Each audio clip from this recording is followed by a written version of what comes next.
Get down on it.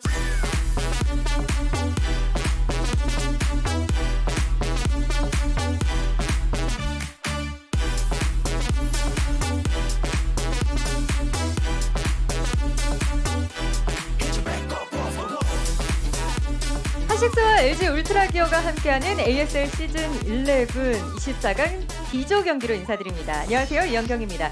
지난 일요일에 펼쳐졌던 C조 경기에서는 이 오프라인 무대에 완벽하게 적응한 정영재 선수가 1위로 진출했고요. 이 도재욱 선수가 프로토스 반격에 서막을 알리며 2위로 진출했습니다. 자, 과연 오늘 경기에서는 또 어떤 선수들이 16강 명단에 이름을 올릴 수 있을지 기대해 주시기 바랍니다. 자, 먼저 첫 경기 출전을 앞두고 있는 장윤철 선수와 유승곤 선수 만나서 이야기 나눠보겠습니다. 안녕하세요. 안녕하세요. 안녕하세요. 네, 먼저 1티어 장윤철 선수와 이야기를 좀 나눠볼게요. 사실 ASTL 시즌2 와일드카드전에서는 장윤철 선수의 마음만큼 좀 경기력이 따라오지 않았던 것 같은데 그럼에도 불구하고 예선을 이렇게 뚫어내고 또 당당히 본선에 함께하게 되셨습니다. 이번 시즌 느낌이 좀 어떠세요? 일단 제가 좀 많이 못해졌어요. 솔직히 좀 많이 기량이 좀 하락했기 때문에 좀 쉽지 않을 시즌일 것 같고요. 그래도 최대한 높이 올라가려고 노력은 하고 있습니다. 오늘 경기에 좀 다소 좀 자신이 없는 느낌도 드는 것 같은데 그래도 좀 테란이 많이 포진해 있는 조잖아요. 또 장윤철 선수가 테란전 워낙 또 잘하는 선수로 알려져 있다 보니 조에 대한 만족감은 그래도 좀 어느 정도는 있으실 것 같은데 어떠세요? 일단 그래도 조는 괜찮다고 생각하고요. 그리고 24강에서 떨어지면 솔직히 그냥 예선 탈락이랑 똑같다고 생각해요. 그래가지고 이번에 조가 좀 마음에 들어가지고 무조건 올라갈 생각입니다. 옆에 계신 유승곤 선수와도 인사를 좀 나눠보겠습니다. 안녕하세요. 안녕하세요. 기다리던 ASL 본선 무대에 올라오게 되셨습니다. 이렇게 개인전으로 또 큰 대회를 앞두고 있다 보니까 긴장도 좀 되실 것 같은데 지금 느낌은 좀 어떠신가요? 저번에 ACS 때 한번 여기 온 적이 있었는데 그때와의 지금 현재 ASL 이 24강 무대와의 느낌이 확실히 다르다는 걸 느끼고 있어요. 좀 많이 긴장되세요? 네네, 많이 긴장됩니다. 첫 경기가 굉장히 중요할 것 같은데 좀 많은 준비를 해오셨을 것 같거든요. 네네. 어떤 준비를 좀 해오셨을까요? 일단 24강 D조에는 아쉽게도 저거가 없어서 제 자신 있는 정글전이 저거전인데 저거가 없어서 좀 아쉽긴 한데 그래도 저거를 제외한 이제 테란과 또는 토스 위주로 연습할 수가 있으니까 조금은 편했던 것 같아요. 아무래도 유승곤 선수 이번 무대가 처음이기 때문에 본인에 대한 좀 어필이 필요한 자리일 것 같기도 합니다. 좀 경기에서 보여주고 싶은 본인만의 좀 장기, 강점이 있다면 어떤 것들이 있을까요? 제 장점은 딱히 일단 후반에 가면은 운영은 좀 자신 있는 것 같습니다. 후반을 도모한다면 충분히 승산이 있다라고 유승곤 선수가 또 자신감을 밝혀주셨는데요. 이번에는 에스크 ASL을 통해서 팬분들이 또 두 분께 궁금하신 점을 남겨주셨습니다. 질문을 좀 드려볼게요.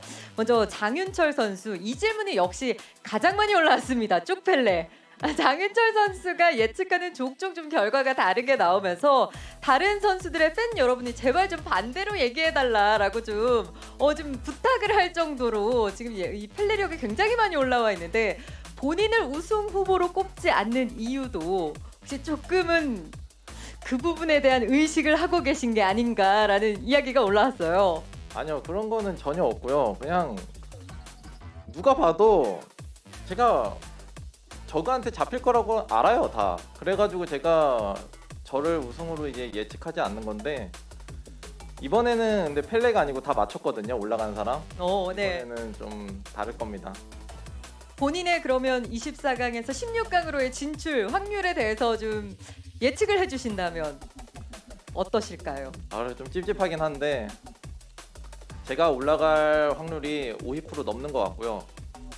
그 다음 밑에는 솔직히 관심이 없어서 누가 올라와도 상관없습니다. 그렇다면 본인이 1위로 진출할 거라고 생각을 하고 계시는 거네요. 그 밑으론 관심이 없다라고 말씀하시는 걸 보면. 그렇죠. 지금 말하고 되게 찝찝하네요, 근데. 네, 유승권 선수에게도 이런 질문이 올라왔습니다. ASL 시즌 11 영문 중계를 또 하고 계시잖아요. 아, 네, 그러니까 맞습니다. 굉장히 유창한 영어 실력을 좀 보여주고 계시는데 네네. 평소 장윤철 선수에 대한 유승권 선수 개인적인 생각을 좀 영어로 표현해 주신다면 어떨까 하는 또 질문이 올라왔습니다. 가능할까요? 영어로 네. 영어로 대답하면 네네네. 그러면 a lot of foreigners think that Snow has a really fantastic Protoss versus Terra matchup, and a lot of people believe that he has a very good Reaver micro. 장윤철 선수 혹시 이해하셨을까요? 제가 듣기로 really good과 fantastic이 나온 걸로 봐서 굉장히 좀 긍정적인 평가라는 생각이 드는데 많은 분들이 또 궁금해하실 수 있으니까 지금 어떤 말씀을 하신 건지 유승곤 선수 한국말로 다시 한번 말씀해 주실 수 있을까요? 저는 다 알아들었습니다. 많은 외국 선수들이 이제 스타를 또 챙겨 보는데 이제 장윤철 같은 선수는 이제 리버 컨트롤을 되게 잘 쓰는 것으로 유명하고 항상 프로토스 테란전을 했을 경우 다른 프로토스들은 이 정도만큼의 이제 리버를 잘 쓰지는 못하는데 이제 장윤철 선수만큼은 또 다른 리버 컨트롤을 보여주니까 되게 좋아하더라고요. 장윤철 선수 굉장한 극찬을 또 이렇게 받으셨어요. 어떠세요? 일단 기분은 너무 좋고요. 저한테 해석은 물어보지 말아주세요. 자, 그러면 끝으로 두 선수 첫 경기를 앞두고 있는 각오를 들어보고 인터뷰 마무리할게요. 장윤철 선수 한 말씀 해주시죠. 무조건 올라간다는 마인드로 왔고요. 좀 길게 하면은 힘들기 때문에 최대한 빨리 끝내고 올라가 보도록 하겠습니다. 네, 유승곤 선수의 각오도 한 말씀 들어볼까요? 계속 장윤철 선수가 하시는 말씀을 들어보면은 좀 빨리 끝내실 것 같은데 저는 빨리 안 죽고 좀 길게 후반 운영을 보도록 하겠습니다. 두 선수의 경기 과연 어떤 양상이 펼쳐질지 기대되는데요. 멋진 경기 기대하겠습니다. 인터뷰 고맙습니다. 자, 이렇게 해서 첫 경기를 앞두고 있는 장윤철 선수와 유승곤 선수 만나서 이야기 나눠봤습니다. 자, 두 번째 경기를 앞두고 있는 선수들도 어떤 생각을 가지고 있을지 궁금해지는데요. 김윤중 선수와 최호선 선수 만나보겠습니다. 안녕하세요. 안녕하세요. 안녕하세요. 네. 네, 먼저 김윤중 선수 예선을 또 잘 풀어내면서 이렇게 24강 무대에 합류하셨습니다. 오늘 경기를 앞두고 좀 컨디션은 어떠세요? 컨디션은 좋은데 조가 좀 빡세가지고 좀 힘들 것 같네요. 네. 조가 좀 빡빡하다라고 느끼고 계시는 것 같은데 어떤 선수가 좀 가장 걸림돌이 될 것 같나요? 16강 진출에. 우선은 장윤철은 무조건 1등으로 갈 것 같고요. 이제 3명이서 싸울 것 같은데 호선이 형이 좀 잘하거든요. 그래서 조금 어렵지 않을까 싶네요. 호선이 형이 걸림돌 될 것 같아요. 최호선 선수와의 이 김윤중 선수 첫 경기가 굉장히 중요할 것 같다라고 말씀을 해주셨는데 최호선 선수 안녕하세요. 안녕하세요. 네, 또 2시즌 연속 본선 무대에 이렇게 함께 하고 계십니다. 지난 시즌은 좀 2패로 다소 아쉬운 탈락을 하셨기 때문에 이번 시즌 진짜 이를 악물고 나오셨을 것 같고 김윤중 선수도 굉장히 좋은 평가를 하고 있는 걸로 봐서 경기력 자체에 대한 자신감이 좀 있으실 것 같거든요. 네, 저번 시즌은 그래도 김민철이라는 선수를 만나가지고 좀 힘들었어요. 1차전에. 그래도 이번 시즌은 윤중이 만나가지고 기분은 좋고요. 그래가지고 뭐 1등 아니면 2등으로 올라가지 않을까 생각하고 있습니다. 굉장한 자신감을 보여주면서 옆에는 김윤중 선수를 심리전에서 완전히 큰 타격을 좀 입히신 것 같아요. 김윤중 선수 괜찮으시죠? 저는 그래도 그 멘트로 호선이 형 실력을 칭찬을 해줬는데 네, 대우를 했는데 여기서 훅 들어오니까 당신도 만만치 않아요. 그래도 김윤중 선수도 지난 시즌 16강러잖아요. 16강에 또 올라가셨었잖아요. 게다가 또 최근에 있었던 오프라인 무대였던 ASTL 시즌2에서 굉장한 승수를 또 쌓아 올려주면서 팀원에게 굉장히 든든한 역할을 해줬어요. 그런 만큼 오늘 경기 어떤 식으로 좀 준비를 해오셨을지도 궁금하거든요. 우선은 뭐 경기 준비보다는 지금 상대방 레벨이 그렇게 높지는 않아요. 솔직히 말하면. 네. 자신감. 태세를 조금 네. 전환하신 것 같은데, 네네. 상대방이 그렇게 나가고 저도 네. 그냥 하려고요. 예. 자신감이 좀 중요할 것 같고 경기에 임하면서 유닛 좀 컨트롤 잘하고 하면은 충분히 가능성이 있지 않나 싶습니다. 네, 오늘 조 대진을 굉장히 흡족해 하셨던 최호선 선수 최근에 또 개인 방송을 며칠 좀 쉬셨어요. 네네. 좀 모습을 찾아뵐 수가 없었는데 어떤 준비 과정이 있었길래 좀 이렇게 모습을 좀 숨기셨을까요? 네. 뭐 개인적으로 연습도 하고 좀 윤중이 게임도 몰래 좀 봤어요. 근데 뭐 연막 치는 건지 그냥 누구랑 하던 다 지더라고요. 테라전을. 그 연막인지 진짜 실력인지 모르겠어가지고. 직접 옆에 계시니까 그러면 좀 물어봐 주세요. 김윤중 선수에게. 당연하죠. 왜냐면 네. 얘가 엄청 중요한 대회이기 때문에 연막 쳤습니다. 이거 속았네요. 100% 오늘 무조건 연막이었다. 다른 전략으로 갑니다. 다른 전략이다. 네. 최서 선수 조금 의식을 하셔야 될 것 같은데요. 아 근데 그게 실력인 것 같아요. 진짜 이기는 꼴을 못 보겠더라고요. 온라인에서 하는데. 그래가지고 뭐 조 처음 떴을 때는 뭐 윤철이도 있고 해가지고 힘들 거라 생각했는데 근데 요즘에 자신감 좀 갖고 하고 있습니다. 사실 상대적으로 장윤철 선수는 좀 자신감이 덜한 모습을 보여줬는데 그렇다면 본인이 좀 1위로 진출할 수 있는 가능성에 대해서도 염두에 두고 계신가요? 뭐 윤철이가 그냥 유승곤 선수한테 지고 제가 승자전에서 태태 만나가지고 1등으로 올라갈 수 있을 것 같아요. 그런 시나리오를 또 짜고 네. 계시는군요. 자, 팬분들이 궁금해하신 부분들도 있었습니다. 먼저 김윤중 선수 ASL 내에서 저그전 승률이 꽤나 좋을 정도로 저그 킬러, 저그전 귀신으로 또 유명한데 오늘 조에서는 저그가 한 명도 없습니다. 아무래도 그런 부분이 또 김윤중 선수를 좀 최우선 선수가 좀 많이 편안하게 생각하는 부분이 아닐까 하는 생각도 드는데 조에 대한 생각 좀 허심탄회하게 말씀하신다면 어떠세요? 지금 호선이 형이 지금 저를 그 연습 경기 때 보고 좀 우습게 생각하는 것 같고요. 지금 기분이 많이 언짢으신가요? 좀 많이 언짢네. 네. 이 게임 때 제가 진짜 이를 갈고 준비한 빌드가 있거든요. 예, 이거 한번 막아보세요.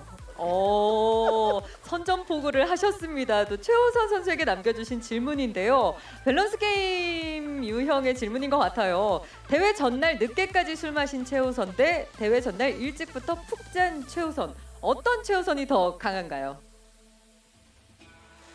그래도 대회 전날은 고민을 하시네요. 아니, 네. 대회 전날은 술 먹으면 안 되니까 그래도 일찍 푹 잔 최우선은 더 낫지 않을까 생각됩니다. 어제는 푹 주무셨나요?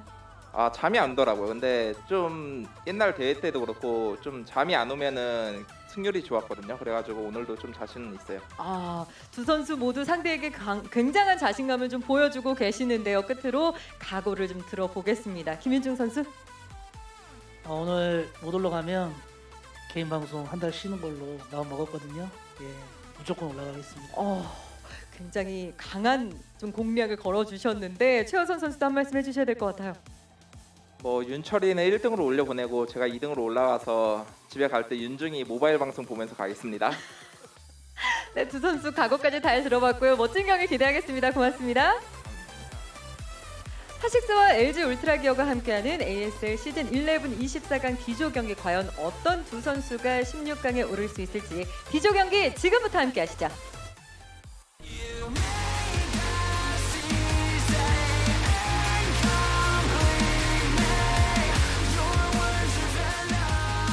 What is up, everybody? Welcome to Group D in the round of 24 here in the ASL.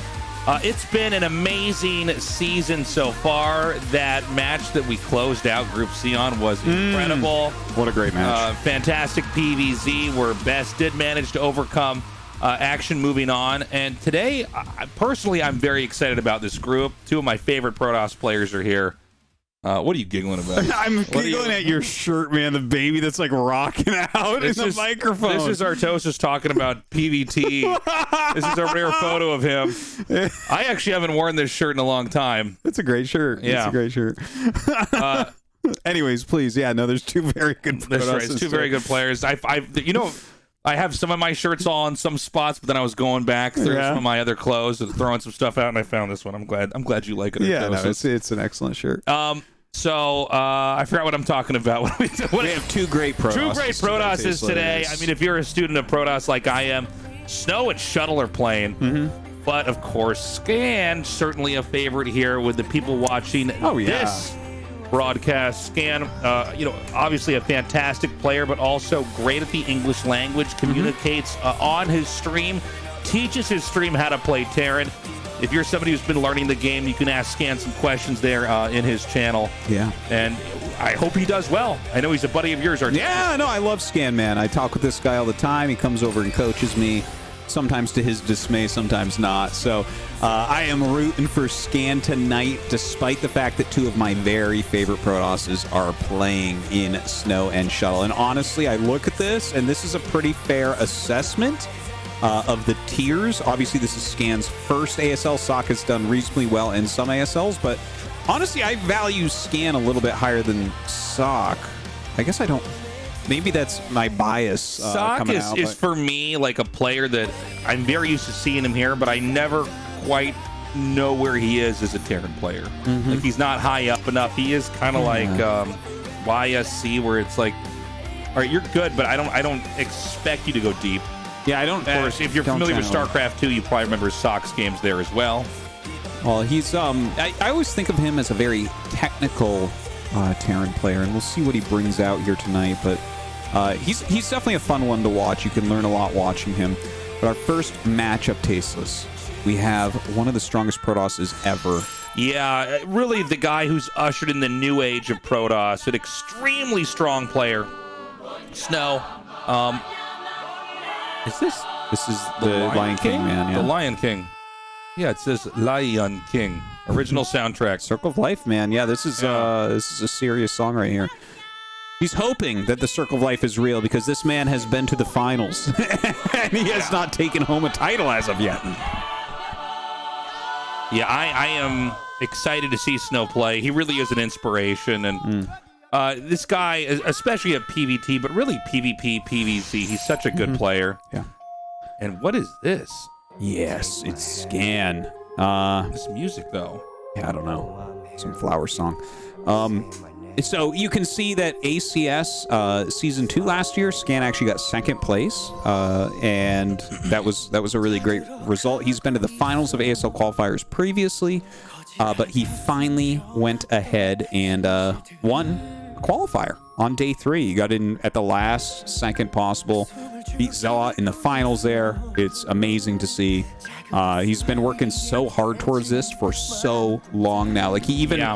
went to the military in between, but just kept on going, and I couldn't be happier for him, man. Scan's amazing. Yeah, like many of us, his StarCraft story is not done, and it's just beginning. He is really. I mean, this is a big night for the guy. Yeah.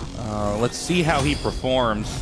Again, though, this is kind of like one of the last players you'd really, as a Terran, want to go up against. I mean, Snow is so strong. And remember, guys, the winner goes on to the winner's match. The loser goes on to the losers. We're actually going to jump into this game right now. Snow versus Scan here in Group D of the ASL.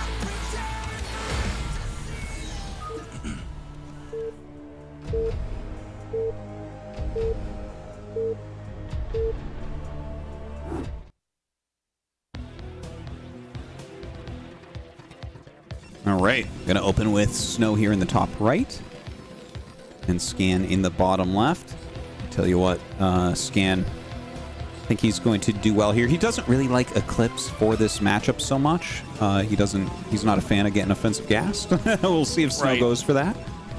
But he definitely taught me a lot of things about how to TVP on this map correctly. Yeah, we're getting a PvT pretty much every day in ASL on this map, but we got to point it out. Look, Protoss have a lot more openings and techniques they can use on a 1v1 map like this. There's the gas steal, there's the proxy gate, but also you can just play a normal game. Yeah. In fact, a normal PvT game isn't necessarily better or worse than a proxy gate. It's not like Protoss is just only want a proxy gate, but because there's so many options available here, you really got to watch out for everything. And This is I think, going to be one of the first games where we don't see a probe go out on the map. It doesn't look like it's going to be a gas steal. Yeah. I mean, it could be just about anything. Let's see if he even makes the gateway. I mean, Nexus first isn't too bad here. No, not at all. I think it's all right. Yeah, he's going Nexus first, my friend.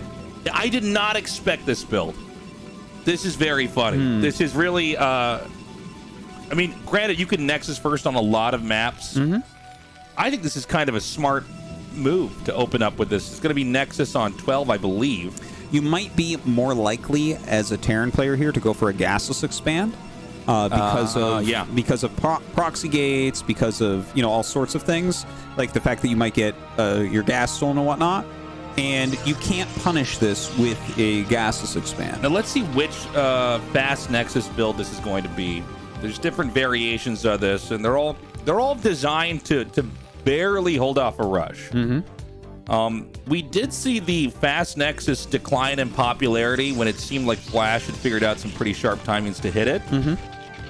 But I think there's a lot of avenues in the Fast Expand builds that I think this is a build we're still truly unpacking in Brood War to this day. Yeah, and you know, you're definitely right. Like, Flash really elucidated a lot of the timings that you have against this. But look at this. Snow is trying so hard to kill off this SCV to stop it from scouting. Right. But Scan will get it past. He is going for a factory expansion. And I tell you what, 100% he is going to be going Marine SCV Rush here with the Vultures. Yeah, so you beat me to the question I was going to ask you, because Terrans have to have some kind of strong opinion on what build they want to do, right? Yeah. Because But he hasn't scouted it. When you see a Nexus this fast, well, he hasn't seen it yet, but if and when he does get over there and see that, you either need to expand immediately or you need to do an all-in or something. Yeah, well, So- you want, if you go factory expand, you must attack it. Now he Right. finally gets past the probe. What he was trying to do there, guys, is to not have the probe be right on his butt, because then he loses the SCV. Now he gets up here, he sees it's 2 gateway cybernetics core, so it's halfway between greed and This is the middle of the road greed and fork safety. in the build order here. Now let's see if he actually goes for that rush, because he did end up scouting a little bit late. He has the SCV there, like he's going to build a bunker, and he only makes 3 Marines. So He it has looks like money he's for a not command going to rush center. it. Yeah. Yeah, but I think this is going to put Snow slightly ahead. Yes. Um, Yes. It's so funny because this build is like one of these weird, initially controversial builds for Protoss in theory, because it seems like it shouldn't work. But we know now Terrans are very passive, and especially on a map where you're probably, at least in the back of your head, ready to preempt a gas steal or a proxy gate. It's kind of a smart opening here from Snow.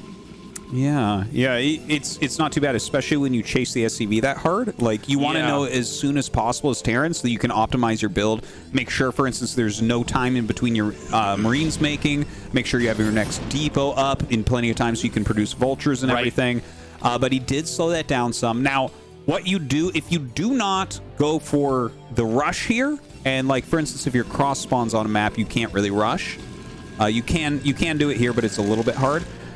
You go mines immediately, and you get those vultures out there, you lay some mines, and from there it's like, okay, you can go starport and get some drops off, which can be a little bit risky. You can add extra factories. Yeah, he's gonna go starport. So this is a pretty standard way to do it if you did not do the initial Marine SCV rush. Right. From the Protoss's perspective, there's a lot of different ways to play the game from here. I think this is what makes it tricky for the Terran. Is, Protoss already have a wide range of different techs they can go for. But this is, one where Protoss might try to squeeze out a third base immediately. Oh my God. Vulture speed. Speed first, not mines. That is, in and of itself, kind of a mind game. Now he gets into the natural here. Ooh, already 3 probes falling. Good blocking from Snow, though. So maybe one more? No, he doesn't get it. Doesn't quite pay for itself. Yeah, I would say that that's not quite as good as what he was looking for, and now it's like, okay, do you sit back and just kind of defend against these? Probably, because if 2 speed vultures get in, you're in a lot of trouble. Right. What a very meta move from Scan. Oh, he needs to get a block up here. Oh my God, splits the vultures off. Play here. I mean, we don't normally see speed vultures. This is a very different variation of PvP. Yeah. This type of thing only works at really high levels. Yeah, like you would not want to just make this the build you do on a ladder game. No, ladder Protosses will literally just start attacking with your units as they come out, and you will lose if you go speed vulture. Right. I think the idea is that Snow is probably itching to take a third since he's ahead. He wants to maintain that lead. I mean, essentially get more ahead, right? But your Dragoons got to be out a little bit. The third base is also kind of far away for the Protoss too, right? They need to make sure vultures can't get there. And so these vultures coming out in pairs have killed some probes so far. But I think that's pretty much the end of this threat, really. Well, he has that starport, so we're going to see a drop, and we'll see what that can get done. But I would say overall, Scan did all right with this. The first run-in didn't do as well, but then he split a couple off, and he ended up getting a decent amount of probes. I would guess that their worker count is pretty similar right now. Of course, that third Nexus is on the way, so Snow can get ahead in his economy there as well. But Scan has good tech. He's got a good economy. I think it's looking all right for him. Okay, so the Vultures have been picked up here, and I think this could be a very strong drop. I mean, Protoss is spread pretty thin right now on the 3 bases, so here we go. He comes in again. He's going to target down the drop ship, but it is going to get inside the main. Look at that. He's getting 2, maybe 3 probes there. And look at this. He's starting to get some probes at the main base as well. I mean, he's just doing so much damage. Yeah, he is. That's a great start here for Scan. This is very exciting. You know, it's Protoss do eventually want to have the wall off set up so the drops on the periphery of the main base, for instance, can't get to the workers. But we're not that far along in the game yet where you have enough gates and pylons. You could have those wall offs entirely formed here. So also keep in mind the third base is going to be under threat here because it's walled off too. He needs a cannon there. That is a good dropship point. goes there, and the Dragoons have to shoot down the pylon. Actually, I think he needs. Doesn't he need one it's more not pylon? blocked. I'm sorry. He can get a goon in there. It The looks screen like. was cut off there. I thought there was a pylon to the right of the robotics support bay, but very cool stuff here. Yeah, I think that Scan should be feeling pretty reasonable now. He's done some scans. He sees that it is the Reaver tech. He sees where the probes are, what the probe counts look like, adding up to about 4 factories right now. Now, I don't know if he's planning on staying on 2 base for a long time, or the thing is, when you go for something like a quick drop against Nexus First, their production is going to get up, and you're going to be really behind on units, so you do need like minimum 3 factories before a 3rd command center, minimum. Yeah. And on this map, I feel like you want 4 or 5 factories before you even think about that. So it's hard to say if Scan is trying to go for a timing right now or if he's going to go for a push. Yeah, let's see. The setup here from the Protoss's side of things, it's going to be speed shuttle play. I mean, Snow is one of the players that really revolutionized the way that we understand the Reaver. We've seen that now trickle into the entire meta PvT. Mass shuttle play is extremely strong. Yeah. Oh my God, is he gonna get? Oh, I can't believe he got in again. More probes gonna fall. Oh, that's a really well placed pylon. I thought he could get behind there. I think he did too. Yeah, it's sometimes the surface area around that part of the map is pretty funny. So he's gonna go get the Citadel now. I think we're gonna see multiple shuttles played here, and we do know that Terran does want to take a 3rd base because we see a command center being made in the very top of the main in the corner. But again, the play oftentimes from Protoss is to try to deny acquisition of the 3rd base. And there's only one 3rd base Terran can take. Yeah, It's but very obvious where they want to go. he's got the 4 factories. He's got an engineering bay. He has a Wraith, right? He's got mines all over the map. And he just got a scan off that saw the timing of the Citadel finishing. This is actually a beautiful game for Scan. I feel completely certain that he is going to easily secure his 3rd base. Like, he's ahead right now, I would say. Even though we see, like, Snow up in supply, technically he's already mining from that 3rd base. Right. You know, Snow is not dead. Snow is not out. But right now I'm looking at this, and knowing Scan's level, I think he's happy with his position. But I do want to point out they do have the setup over here at the 3rd. Oh, this is a mistake. Yeah, I think it's too close to that Wraith. That's the Wraith can actually keep up with a speed shuttle. Yes, that's right. You can definitely kill it. Most speed upgrades actually make a difference on whether or not you can get away from something. This is just makes the Terran micro a little bit more to perfectly hold it. Yeah. You might get back to goons and save it that way, though. I do want to point out, though, a lot of vultures have been killed, even though probes were killed.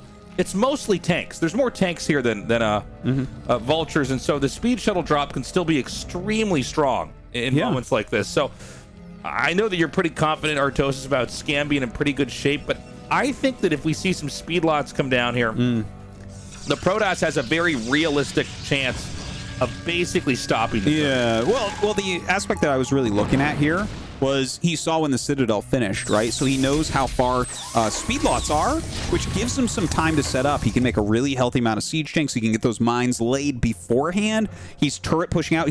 Look how careful he's being about this, because you do have to be super careful. The Nexus First player still is going to have a huge army. Right. But he's playing it really nicely right now. Okay, so the Terran is going to inch in here. And Protoss has to be very careful not to overextend. You know, when your Dragoons chunk together like this, it's very easy to just have them get obliterated. He's hanging back. And Snow is slowing him down pretty well, Yeah, huh? I mean, this is a very good contained, so to speak, especially with the speed shuttle. You just inch back. Yeah. Time after time after time. And he is intentionally leaving Dragoons up here on the high ground. Actually, for the Terran to get up into this natural is pretty annoying. Yeah. And here we go. Zealot bombs come down. Takes out one tank. This is like the most masterfully technical delaying of the third base. Oh, yeah. Because I am telling you, like, against pretty much every Protoss on Earth, Terran is ahead a minute ago here. Yeah. But honestly, Snow is stalling him so hard. There's a lot of respect going down here for Scan, kind of aware that especially players like Snow's very good at fights in PvT. Like, he does a lot of stuff where, and everybody knows this, like, sometimes Protoss controls everything perfectly and they really come out on top. Same thing here. He's going to get one shot off, clears out a tank, and then backs off. All right, finally has some Goliaths come up so he can push everything back, secure this third base. But he did get really slowed down. You can see that reflected in his supply. Look, 125 to 172. Honestly, like, against most players, he would probably be mining that third base and really macroing heavily right now. Well, here's the thing. He's macroed up so quickly. Ouch, loses one of the Reavers. He's macroed up so quickly here that we're pretty much going to have a maxed out Protoss army with an Arbiter pushing forward here. And again, perfect targeting. He backs up. He's going to have another Scarab fire over there. Now, those are softened up. Keep in mind that there's going to be a push coming in here. Here comes the Shuttle now.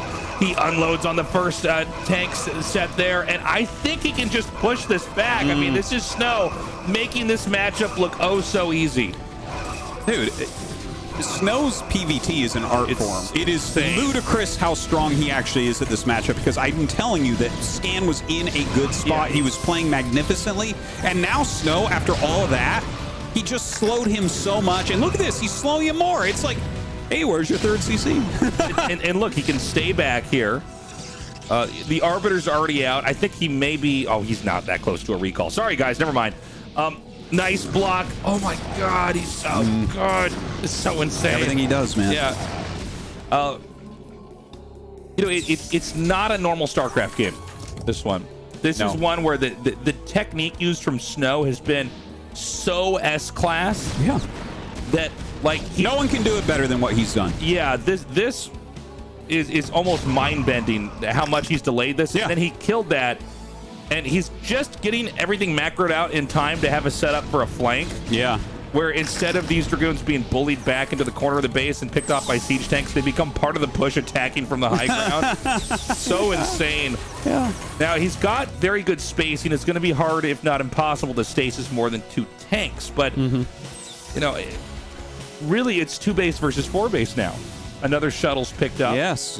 Another command center's being made.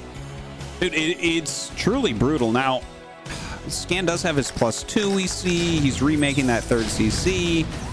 Look at this. Snow gets every little ounce of damage that is available. He's going to get the last kill.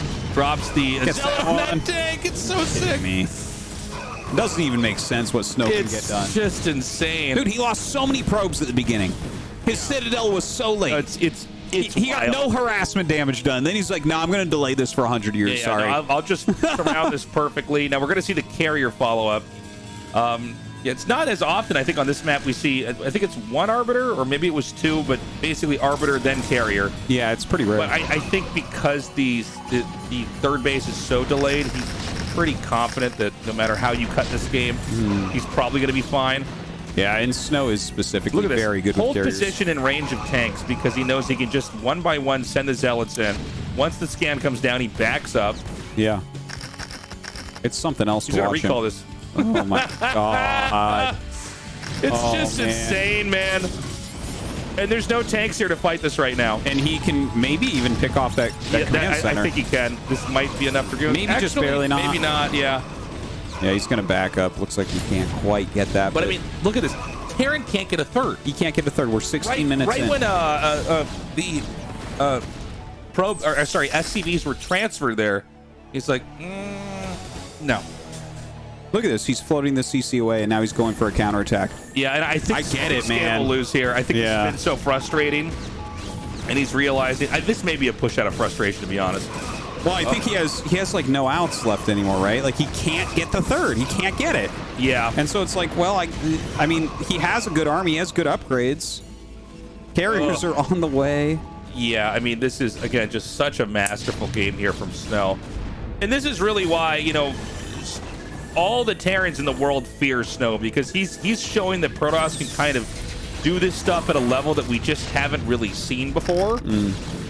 PvT's always been a funny matchup, but when you watch Snow do it, he makes it look so insanely easy. And even this little pushback here, he's just going to get all the way back here, make him use every single scan. Yeah. As that happens, Look at that. Zealot bombs this. Killing extra tanks. Like, Yeah. it is something else to watch him, truly. Doesn't have enough for a recall yet. What? Dude, we're 17 minutes in. He's killing mass tank Vulture with a cloaked Reaver. He's still It's so microing insane. it. He's still microing. He's maxed out. He's going carriers. And Is there anything he can't do? Yeah, I don't know about the Reaver drop here into the no SCV. Oh, Tastosis. You kidding me? He's going to kill all sorts of stuff. Now you got to send a tank back to kill that. That's the best move of the game, Tastosis. Yeah. That one's going in the highlight reel. And now he's going to hurt one more Goliath so that his carriers can get away. It's all this is planned, Tastosis. Don't you get it? He just stasis the Arbiter. Oh, there was a second Arbiter. Oh, we got to recall on those tanks. Watch this. Yeah, got to recall. Oh the my into. God. Even a mine that hits there, it's just like it doesn't. Yeah, it's like it's fine. It's actually still bad for the Terran. And Snow is just beast moding his way through this. Scan's now down to 81 supply, and it looks like actually the positioning is good enough that ultimately Terran does come out on top of this. But I mean, a lot of SCVs have been killed. I think there's only 5 SCVs there now, right? Now down to 3 or 4. I mean, pretty amazing stuff. And again, it frees up more supply for more carriers. Yeah. Bear in mind, Protoss is now going to seize the upper left. Really, Terran's been stuck in his corner of the map the entire game. He has. It's kind of insane. Completely. He has nothing left. He's at 70 supply. And here's the thing. Scan's opening was really brilliant. Like, Yeah. he played so nicely, and then Snow just, like, did something really only Snow can do. Honestly, if this opener was against Best, I bet you that Scan wins it. I mean, it's pretty crazy. He brought him to Dimension Bob. Dimension Bomb. Yeah. Where you're like right now, Scan has never been in that world. He's so good. He knows this game so well. He's like one of the leading experts out there, but he was brought into the Bop dimension. Where like the Dragoons just kind of like back away and then run up and kill stuff, and Snow's like, "What are you doing, dude?" Like, yeah. I just can't believe it. Most of this game has almost been like the image of a short guy trying to punch at Snow, and Snow's holding the guy's forehead back. Oh, it's just been such a masterful game, and now he has carriers. He's still got arbiters out, still got maxed out army supply here, just running up the ramp, getting the zealots all over everything, doing some mine drags. There it is. GG is called. And I mean, that is why Snow is not afraid of Terrans. Snow, so patient there. And again, I love the fact that he gets enough Dragoons up on the high ground and snipes tanks one by one. He knows when to use the Reaver, when to pull away. And by the time Scan got a third base, how long did that game go on before he got a third? Was that 15 minutes? Dude, it was like 17 minutes. So insane. It doesn't even compute. Like, Snow was playing trench warfare there. Like, you had to fight for every inch of ground, and he was so cost efficient. And I want to point out, there were, I think, 4 or 5 factories up before the third was being built. He went 4 fact before the third was being built. Yes, so and that's like a push that, like, Terran should be able to get a third because the third's going to be so late. But Snow made it look like it was 1 factory and 3 command centers or something, and Terran's being greedy. It was insane. Yeah. So Snow is our victor for that, but of course Scan is not eliminated just yet. But we've got 2 extremely strong Protosses in this group. And I think we're going to be going to a break here, guys. But when we come back, Shuttle versus sSak, another PvT. You do not want to miss it. We'll see you guys in a minute.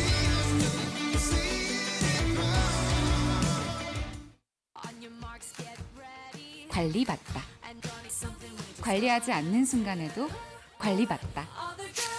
14일 동안 정성껏 발효한 브루잉 콤부차로 관리받다. 브루잉 콤부차. 디자인하면서 가장 중요하게 생각했던 부분은 울트라 기어의 차별화된 브랜드 메시지를 잘 나타내는 것입니다. 신과 영웅들의 최강의 무기들을 검토하였습니다. 그중 니케의 승리의 날개를 모티브로 지금의 울트라 기어의 로고가 탄생하게 되었습니다. 울트라 기어의 이니셜인 U와 G를 비상하는 날개의 형상으로 레드 색상을 사용하여 강력한 에너지와 힘을 나타내었습니다. 울트라 기어는 최상의 퍼포먼스로 진정한 게임의 즐거움, 승리의 기쁨을 여러분께 선사할 것입니다.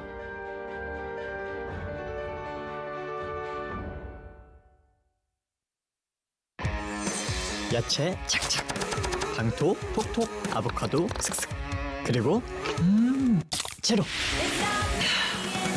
이렇게 맛있다고? 맛은 배로, 칼로리는 제로. 칠성사이다 제로. sSak 오늘 내룩의 찰떡. 마시고 분리수거 끝. 많은 분들이 sSak를 따르고 있습니다. 이것도 라벨이 없네? 무라벨은 따라해도 대환영. 팔로우디 에코, sSak. 숙취 요즘 누가 저렇게 깨니? 맨날 똑같은 거, 맛없는 거 깨. 이제 탄산으로 깨. 숙취 해소의 새로운 기준. 가스강. 환도 역시 가스강이 대세. 울트라 기어로 선명하게 이긴다. LG 울트라 기어 게이밍 모니터.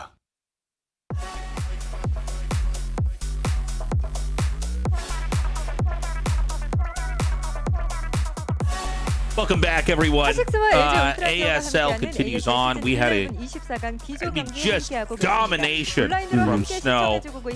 Every time we have PVTs from this guy, look, Scan had a very good start. He did. Killing it with the Speed Vultures. Again, that's one of those don't try this at home kids strategies. Only would work against a player who is so good like Snow, who would take the risk to then go out to the third, having that vulnerability. And Scan's opener worked, but Snow is so strong at the entire matchup, there's not much you can do. Yeah, it was a brutal game, no doubt about it.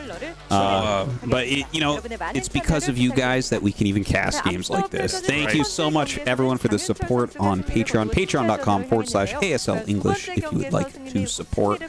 And we have a lot of stuff coming up. Yeah, we do. We hope you guys sign up for a whole year. We have a lot more stuff we want to try to add in with new goals, but again, it's so great that the fans of the show stepped in after the official broadcast live for us was canceled. So thank you guys. You guys are awesome. We're going to go to Shuttle versus sSak now.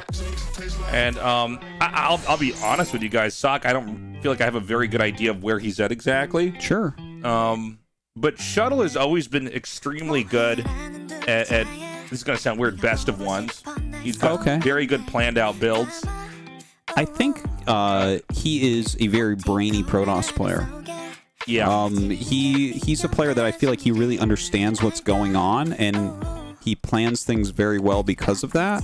He makes a lot of good in-game moves, but he blunders sometimes.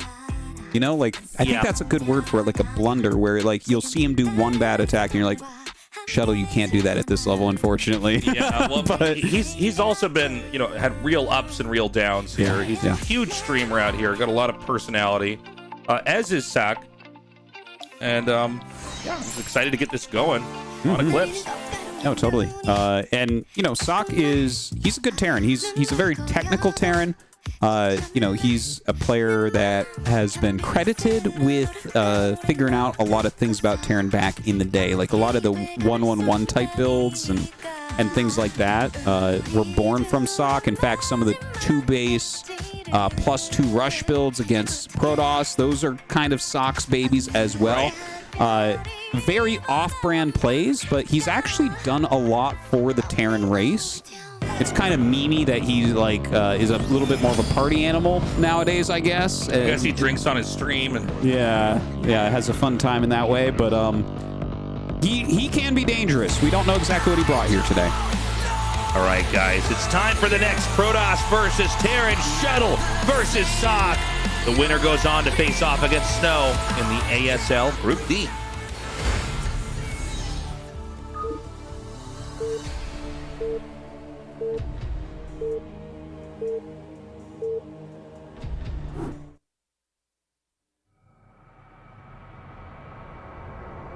All right.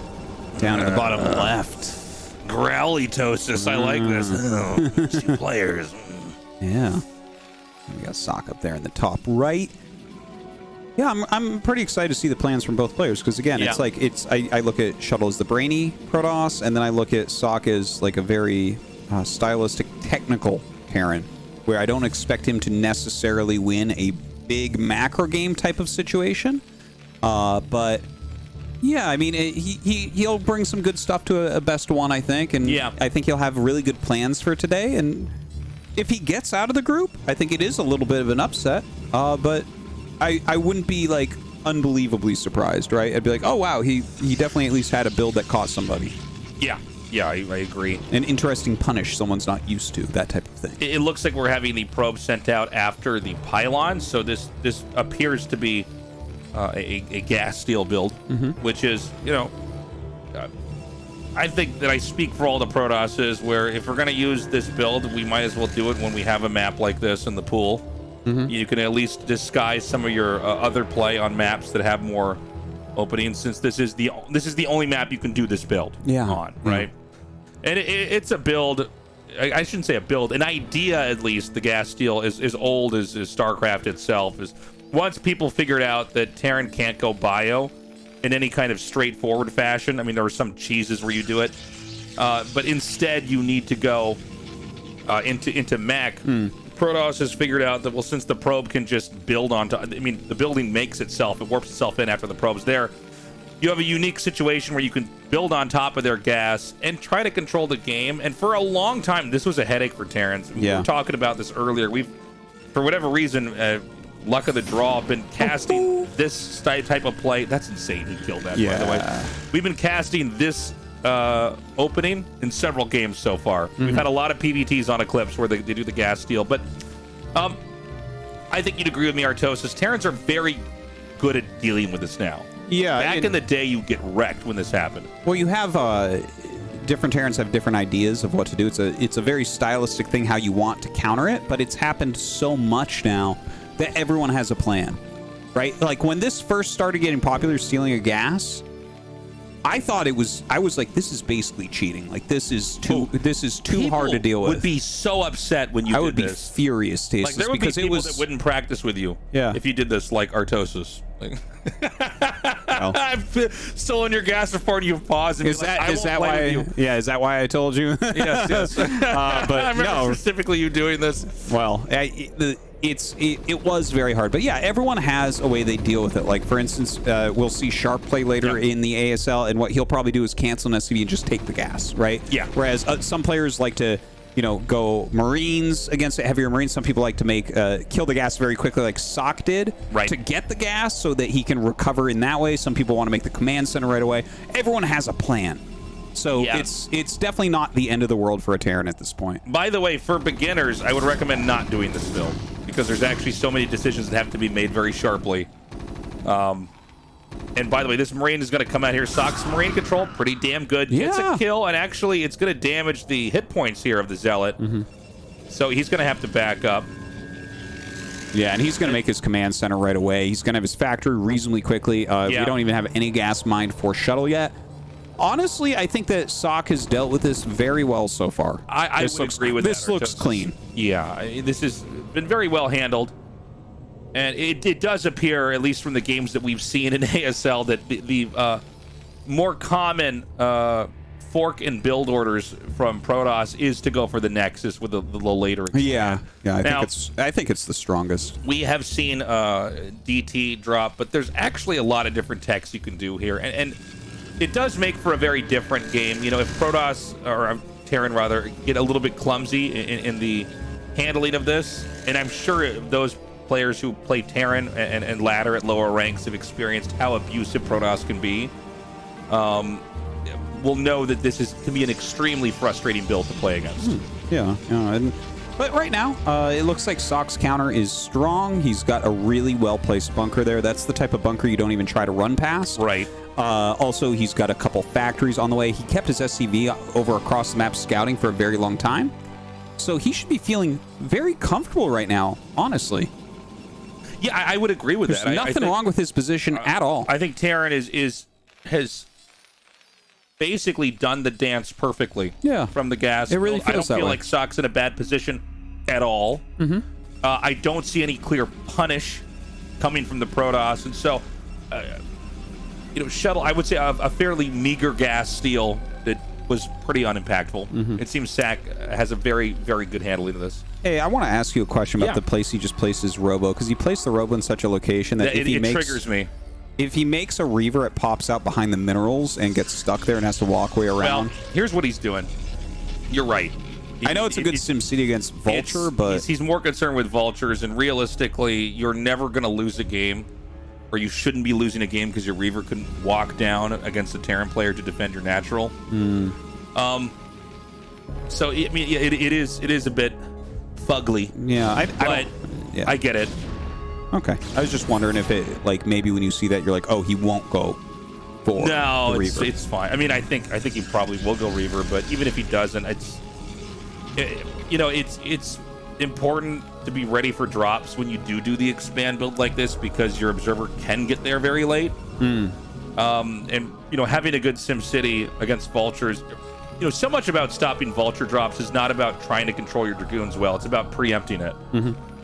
Vulture drops for Protoss are dealt with the same way that Protoss have to deal with Ling all-ins in PvZ early on, where it's like you see these Lings get in the main and they do all the damage to the probes, and one could ask, well, how do you stop that? That seems strong. And the answer is you just don't let them even get in there. Yeah. And so I guess in this game, I had the same initial thought that you did when we looked at it. I thought, oh, I don't like where that is, but I think it actually does make sense in the grand scheme of things. Now, I got to mention this, right? Shuttle went Observer and then third Nexus. Right. And this SCV just got in and saw it, and sSak went directly into 4 Factory. He is going to roll Shuttle right now.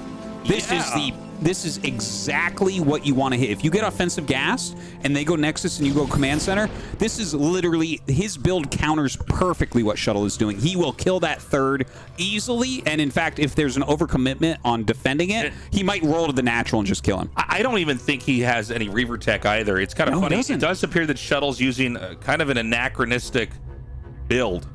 It's kind of goon obs with a third base taken here. Yeah. And I actually don't think that this is a good way to play the game. Excuse me, I'm dying. I don't think this is a good way to play the game after a gas steal, because I think Terran do have exploitative timings that can come Oh my gosh, though. Look at this. He doesn't have any mines in between the goons and the tanks. That mine does deal some damage to the tanks there. Now, he does have more Vultures coming down. He should have 4 at a time coming across the map. I don't see any more reinforcements, so he does have to back up. He loses his Marines, his SCVs, his Vultures. He takes damage on tanks and loses one of them. I don't think that sSak microed that well at all. No, I don't think it was handled very well at all. I will say I think Shuttle just killed it here. He's actually targeting these tanks down beautifully. He's going to go back and forth in between damage each of these tanks, and that is, I don't want to say fatal for the Terran, but if you're a Protoss and that goes down, I mean, and you just see a bunch of factories back here, it's gonna be bad when Terran tries to take a third, because from here the game's fairly easy. One of the things to watch for in PvT is to see how many tanks are kept alive in the early game. Because, Dragoons, 4 of them can 2-shot a tank. Dragoons are quite strong if they can get close to the tank. And really, the tank is almost like a resource in of itself. If you have, 20 tanks or something and some Vultures with your army, you're just going to roll over an entire Protoss army. Yeah. But if you lose those tanks, because they can only come out of the factories that have the add-ons, it becomes much more difficult. Yeah. Well, looking at this game right now, sSak is making his 4th command center. He's trying to get in and see if there's any damage to be dealt with the Vultures, but Shuttle he's sewn up tight right now. It doesn't look like there's any way to get in there, and sSak has to be kicking himself a little bit. Like, that was the position he wanted, but it did not work out for him. Now pulling back, adding a couple more factories. He should have an armory up and running as well. Probably throwing down his academy. But what is the next play for sSak? I think you just go into a macro game where you're a bit behind. Yeah, I mean, I think you have to just take the uphill fight, right? sSak had a pretty sharp timing coming in there. He didn't quite handle it well. You know, really, when you see an attack on the bottom left at the third base, you got to be ready over by that pond area to like have some mines there and actually get the position set up. It's very important. Because otherwise, like the Dragoons will get in there, and Dragoons do not fear tanks if there's no mines in between the tanks and the Dragoons. We did see Templars made. Like, is he just going straight into Psystorm? Yeah. Huh. Yeah. I think that this is a really good way to play after something like that. Like, if you just go Shuttle, Psystorm, and Gateway units, that's a very tough army to do anything. 100% in this situation, sSak cannot push. But even the defense is going to be tough. He's got to watch out for Templar drops. He's got to watch out for clumping any of his units. Do you still get shuttle speed with this then? I think you should. I think you should, right? Yeah, if you're gonna actually go high Templars before you go for Arbiters, I think you need shuttle speed. So one idea that you gotta watch for with this, now that Psystorm drops really are very trendy in this matchup, is that even though SCVs can repair themselves, or not themselves, they can repair each other. They usually aren't repaired. And so even though a Psystorm drop, it doesn't always kill the SCV immediately. A lot of times they can be pulled away. After a couple Psystorm drops, you will end up killing all the SCVs. They're not going to be repaired. There's not going to be a medic made that's going to be healing them. Maybe that'll be a new thing in the meta. I don't know. But yeah, it's and so I think right now Shuttle can launch a pretty devastating attack here. This I don't know. Should he attack here though? This looks like a pretty good setup from sSak. He's well spread. He can Psystorm the vultures and the tanks. Yeah, I think this is a great attack here. All right. I mean, there's not really. Yeah, this is what I'm talking about. I mean, those vultures are like hydras when it comes to Psystorm here. And so this is just domination. Oh my but God. Again, I mean, sSak kind of shooting himself in the foot here. Not really ready with that initial push, and therefore he put himself in a bad spot. GG! Another Protoss victory. Oof. All right. I got to go back to that attack. It was very poorly executed. Yeah. And, you know, from there, Shuttle's problems were solved for him. Yeah. Like, if you're doing the build that counters a build, and then that build stomps you, that has to be your fault. You know what I mean? Like, sSak just didn't micro that well. We saw where he was going with his vultures. Some went too far and died, and then the other ones went towards the ramp where there was 3 goons. The 3 goons didn't matter. The 3 goons are free kills. Right. The mines need to go, like you said, next to that little pond. You have to zone out the rest of the goons so that you can kill the 3 Dragoons over there. You can get into position. Maybe this is going to buy you enough time for siege mode. You know, basically, if you have mines in between your tanks and the Dragoons, they can't do much. And he just did not lay those and allowed Shuttle to crush through. Impressive play here from Shuttle. So now we've got a PvP. It's going to be Snow versus Shuttle. Wild. Yeah. Well, you wanted to see that PvP, and I think that it's going to be a good one. I can't wait to see which map we're going to be having that on. And of course, that means that in the losers match, we are going to have a TVT sSak against Scan. Really unsure how that one's going to turn out. I think that's going to be a very funny, different game from sSak. Yeah, I don't know what a TVT with those 2 guys is going to look like. Yeah, but it could look like should be anything. good. I'm kind of glad we didn't just end up with PVTs in this entire group. Yeah. 양념 툭툭, 올리브유 또르르. 우와, 그리고 제로. 너무 좋다. 맛은 배로, 칼로리는 제로. 칠성사이다 제로. 디자인을 하면서 가장 중요하게 생각했던 부분은 울트라 기어의 차별화된 브랜드 메시지를 잘 나타내는 것입니다. 신과 영웅들의 최강의 무기들을 검토하였습니다. 그중 니케의 승리의 날개를 모티브로 지금의 울트라 기어의 로고가 탄생하게 되었습니다. 울트라 기어의 이니셜인 U와 G를 비상하는 날개의 형상으로 레드 색상을 사용하여 강력한 에너지와 힘을 나타내었습니다. 울트라 기어는 최상의 퍼포먼스로 진정한 게임의 즐거움, 승리의 기쁨을 여러분께 선사할 것입니다.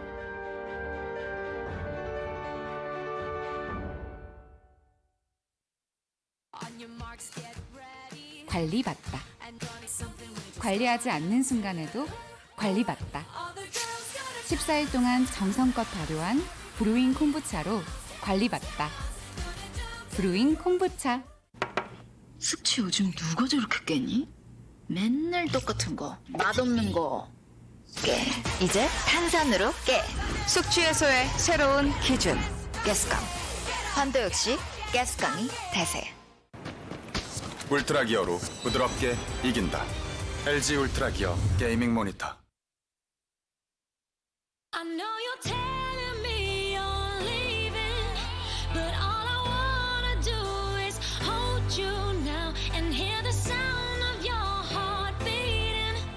If there's a way to stop this, show me how.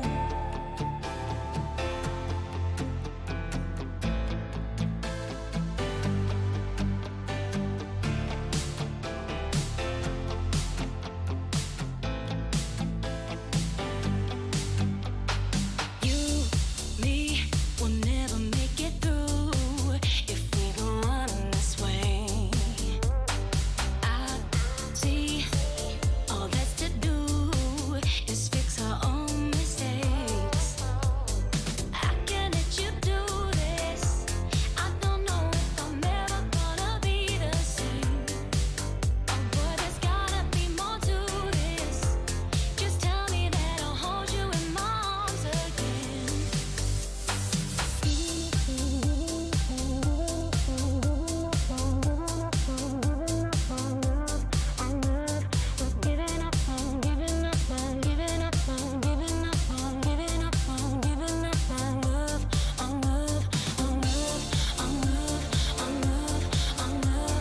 love, on love, on love, on love, on love, on love, on giving up on, giving up on love, on love. We're giving up on, giving up on love, on love. We're giving up on, giving up on love, on love. We're giving up on, giving up on love.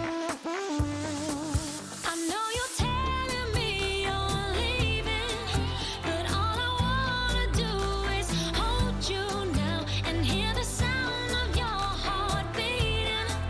If there's a way to stop this, show me how. I know you're telling me you're leaving, but all I wanna do is hold you now and hear the sound of your heart beating.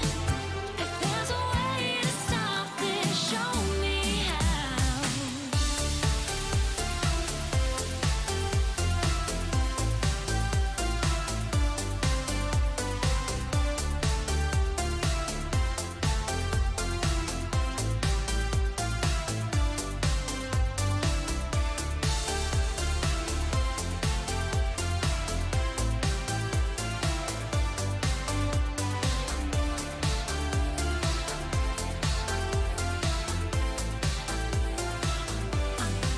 I know you're telling me you're leaving, but all I want. All right, we are back, and it is time for a PvP on Hidden Track. Well, that's a little rhyme for you guys. I didn't mean to make it that way, but I'm a natural-born artist. It's just my name spelled wrong. So, Shuttle going up here against Snow. I feel like Snow is favored, but I don't know. I would like to see what you think about that as well, Tastosis, because you probably watch their PvP a little bit more, but I guess most of my Snow memories in PvP is him losing a rain. Yeah, excuse me. Sorry, just had to down my snack. I'm back. Yeah, this PvP is going to be great. I think Snow's the favorite, yeah. I mean, Shuttle's pretty tricky. So PvP, you can take huge risks. You can go no detection. You can do Dragoon all-ins. But I don't think we're going to have any major risks taken here on either side in a best of one. Okay. Does that make sense? Yeah. So we're ready to do this, guys. Shuttle versus Snow here in Group D. The winner goes on to the round of 16. Let's do this.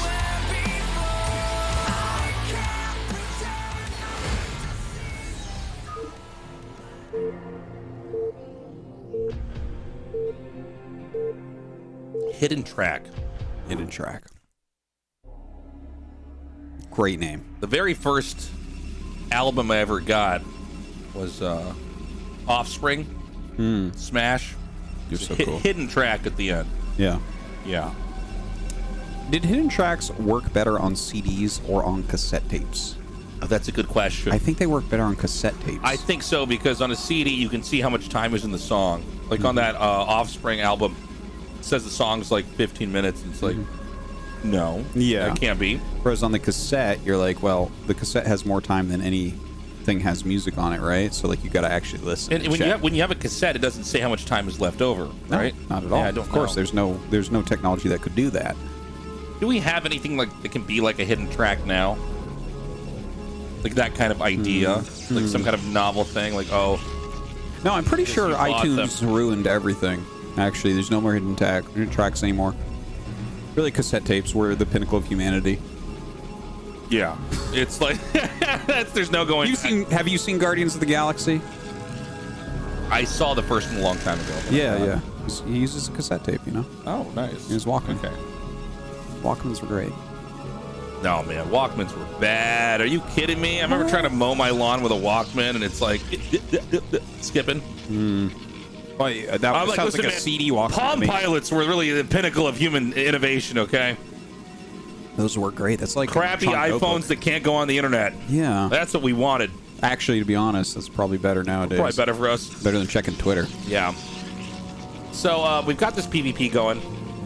Nobody's scouting yet. It's going to be gas builds right away. And, you know, I was mentioning this earlier, but I want to reiterate it. Like, PvP, there's an element of high risk, high reward when it comes to build orders. Because getting an observer out is extremely costly. Obviously, you eventually have to have observers, but, you know, there's chances where players will basically skip out, you know, go to an expand, one gate expand, get a bunch of gates, or there's 3 gate Dragoon all-ins.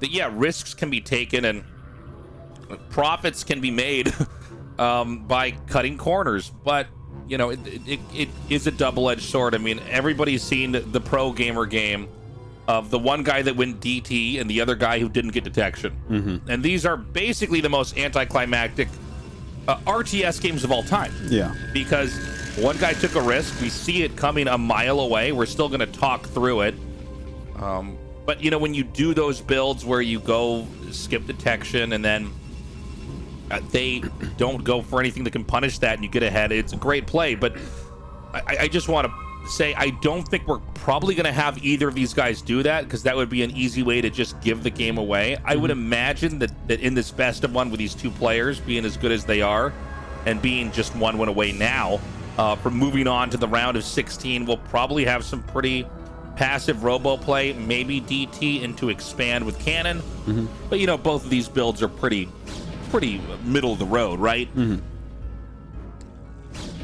he looks like a scouting zealot from Shuttle. Finds Snow down there in the bottom right. That's like kind of funny, right? Snow's out there searching for 1,000 years with his probe, and then the Zaw walks right into his base. Does take some damage. Pushes back that goon, and looks like a robo right over there near the ramp. And then a robo for Snow as well. Yeah, and I think we're probably going to have the expand with Observer and a Reaver. And you know, this is, if you want to build that you can do on the ladder and is safe, this is the build. You know, you've got to be careful to some timing attacks, but overall, you're kind of covered for everything. You do need to know all the different variations from that point on. And this is actually going to be 2 gate here for Shuttle. Okay, So well that's pretty darn safe, or like you don't think that's a safety thing, more of a push thing? You're going to have the ability to push. I mean, there are one of the things that actually beats Shuttle, or I'm sorry, not Shuttle, Reaver on low ground with expand. It can be Reaver pushes. Shuttle and a Reaver. You have that Shuttle, right? Yeah, Shuttle and a Reaver beat a Reaver. You know, there's just not a lot you can do. Even if you have a battery there, it's not a good fight to take. But both of them are doing the same thing. I guess if you were to go just 1 gate low ground Reaver, there are punishes that come, right? And so it doesn't mean either player is guaranteed to push or be aggressive. This is absolutely the safest way to play. Can't lose to 3 gate goon all in. Probably won't lose to a Shuttle Reaver push from the other side. You should basically have everything that they have. You've got your observers out in time, and you get your Reaver tech a little bit later. Yeah, it does seem really safe. Does seem like Shuttle is almost completely playing blind here, and Snow doesn't really get a good read either. He's got his probe out there. There is a mini game of trying to snipe the probe that's just outside of vision. because that probe is going to be the one that's going to alert you if there is some kind of push coming. So the first observer is going to come out, and because they don't know if the other side's DT rushing, the observer stays for an extra second over at the natural. You're not as worried about being surprised by DT, since the DT beeline path would go through the observer path. Okay. Where if you're in cross spots, it becomes much more dangerous because the DT can just zigzag around it. And yeah. And you know what? I think he saw that observer with his probe, so he actually turned his observer around to catch it. So that was beautifully executed from Snow. Like he diverted it so that the other observer couldn't see it, then turned around and caught it. So that little probe right there, really worth a lot. It's one of the better techniques to use in a moment like that, is if you see their blur coming, just intercept it. And you know, with the Robo, you know, 3 of the most important units in the early game of PvP come out of the Robo: the Observer, the Reaver, and the Shuttle. So when you kill that one Observer, it's a headache, because they're going to have to eventually get another Observer, but then they don't know what's going on. And actually, Shuttle's going to put a little bit of pressure on here. This is all going to come down to positioning now here from Snow. Yeah, I don't think he can really get anything done, to be honest. Like I think he moved out for a lot of intel there as well, because he did lose the observer. So it's like, oh god, what are you doing? And you can kind of double check. He does have, I guess, a little bit of a containment. Is he gonna try this? Yeah, he is. Look at that, the Zealot running in here. Okay, he does a great pickup there. You know, Snow is very good at kind of the distance play. It's weird because it seems like it's so simple, right? Dragoon, Shuttle, but really there's an art to like how far forward do you need to be. You know, do you want the Shuttle in the back? Do you want a little bit further forward to bait out some shots? And Snow is the best Reaver Shuttle user ever. Yeah, I know. He does amazingly well. He's just very good at using the Reaver. He seems to have a relationship with the unit where he just knows when to target stuff, when to leave the Reaver alone, and let it fire and control other units. Oh, for sure. His Reaver play is a step above, and it's kind of cool to have players synonymous with units like that. Oh, yeah. And especially a unit like this, it's like, yeah, Leda likes Wraiths, but he's never going to win an ASL. Snow might. He came close before. It's great to become known for a unit that's actually really good. Yes, that everyone uses and wants to be good with. Yeah. So, right now, Snow's actually pushed out a little bit. He's basically over the bridge now. He doesn't want to let any contain happen. You can see this area actually outside of the natural is pretty tight. So you want to have your army over there and ready for fights. Oh, it looks like there's, you know, just a little bit of play back and forth here. You know, Shuttle holding that bridge. I like the idea of it, right? He's just making it hard for Snow. It's kind of like what Snow was doing against Scan, where it's like, okay, I just got to kind of have some position on you here. Even though my army might not be stronger than yours, to attack into me right now is very risky. Having the ground to try to take some fights early on is extremely good. Hold up. We've got a speed shuttle drop here. One Dragoon is down. Is he going to target the right probes? He does. Okay. Only gets 2. I mean, it's not bad. Look, I mean, the shuttle only lost shields. And these little jabs can add up absolutely over time. And we've got, I imagine speed's about to finish here, right? Because this seems so risky. Look at that. Shuttle's actually waiting with an observer and 2 goons there. Yeah. Well, you always want to have an observer over that natural spot. Your Dragoons can get some shots off early. If you can use the F2, F3 keys to evacuate probes more quickly. This matchup very reliant on that technique of using the screenshots to cycle between the main and the natural and get your workers away in time. Looks like the containment might switch it up a little bit. Snow comes across the map, and Shuttle backs up. Am I wrong in saying that I think Snow did not get Shuttle speed? Yeah, it looks like he did not. Well, when you're this good with the Reaver Shuttle, maybe that's something that you can... Well, you get it later. You really, and if it's going to be Goon Reaver versus each other, Shuttle speed is a must. There's just, like, in this position, you can't get away if you don't have speed there. Like, you've eliminated so many options without Shuttle speed. It doesn't mean you always have to get it, but in a game like this, duels like this rest upon the upgrade of Shuttle speed here. Oh! Now, the waste of minerals. This is a very cool juggle here that Snow's used to allow a little bit of ground gaining here. You got to be careful because you can get in and out and you can take some insane fights, but you cannot afford to lose that shuttle. Here we go. He's going to get that first shot off, and Shuttle is a little bit faster than the Dragoons, but you need to start to tell it to move very early on. Yeah, it has to have that pickup of speed. The Shuttle, it's funny. That's right. It starts out moving very slowly. It takes a while to build momentum, but when it's going full speed, it's crazy fast. Yeah. No, the Excel does take some time for sure, but that's part of Snow's skill set. He is so good at making sure that those get out of there, and escape he does.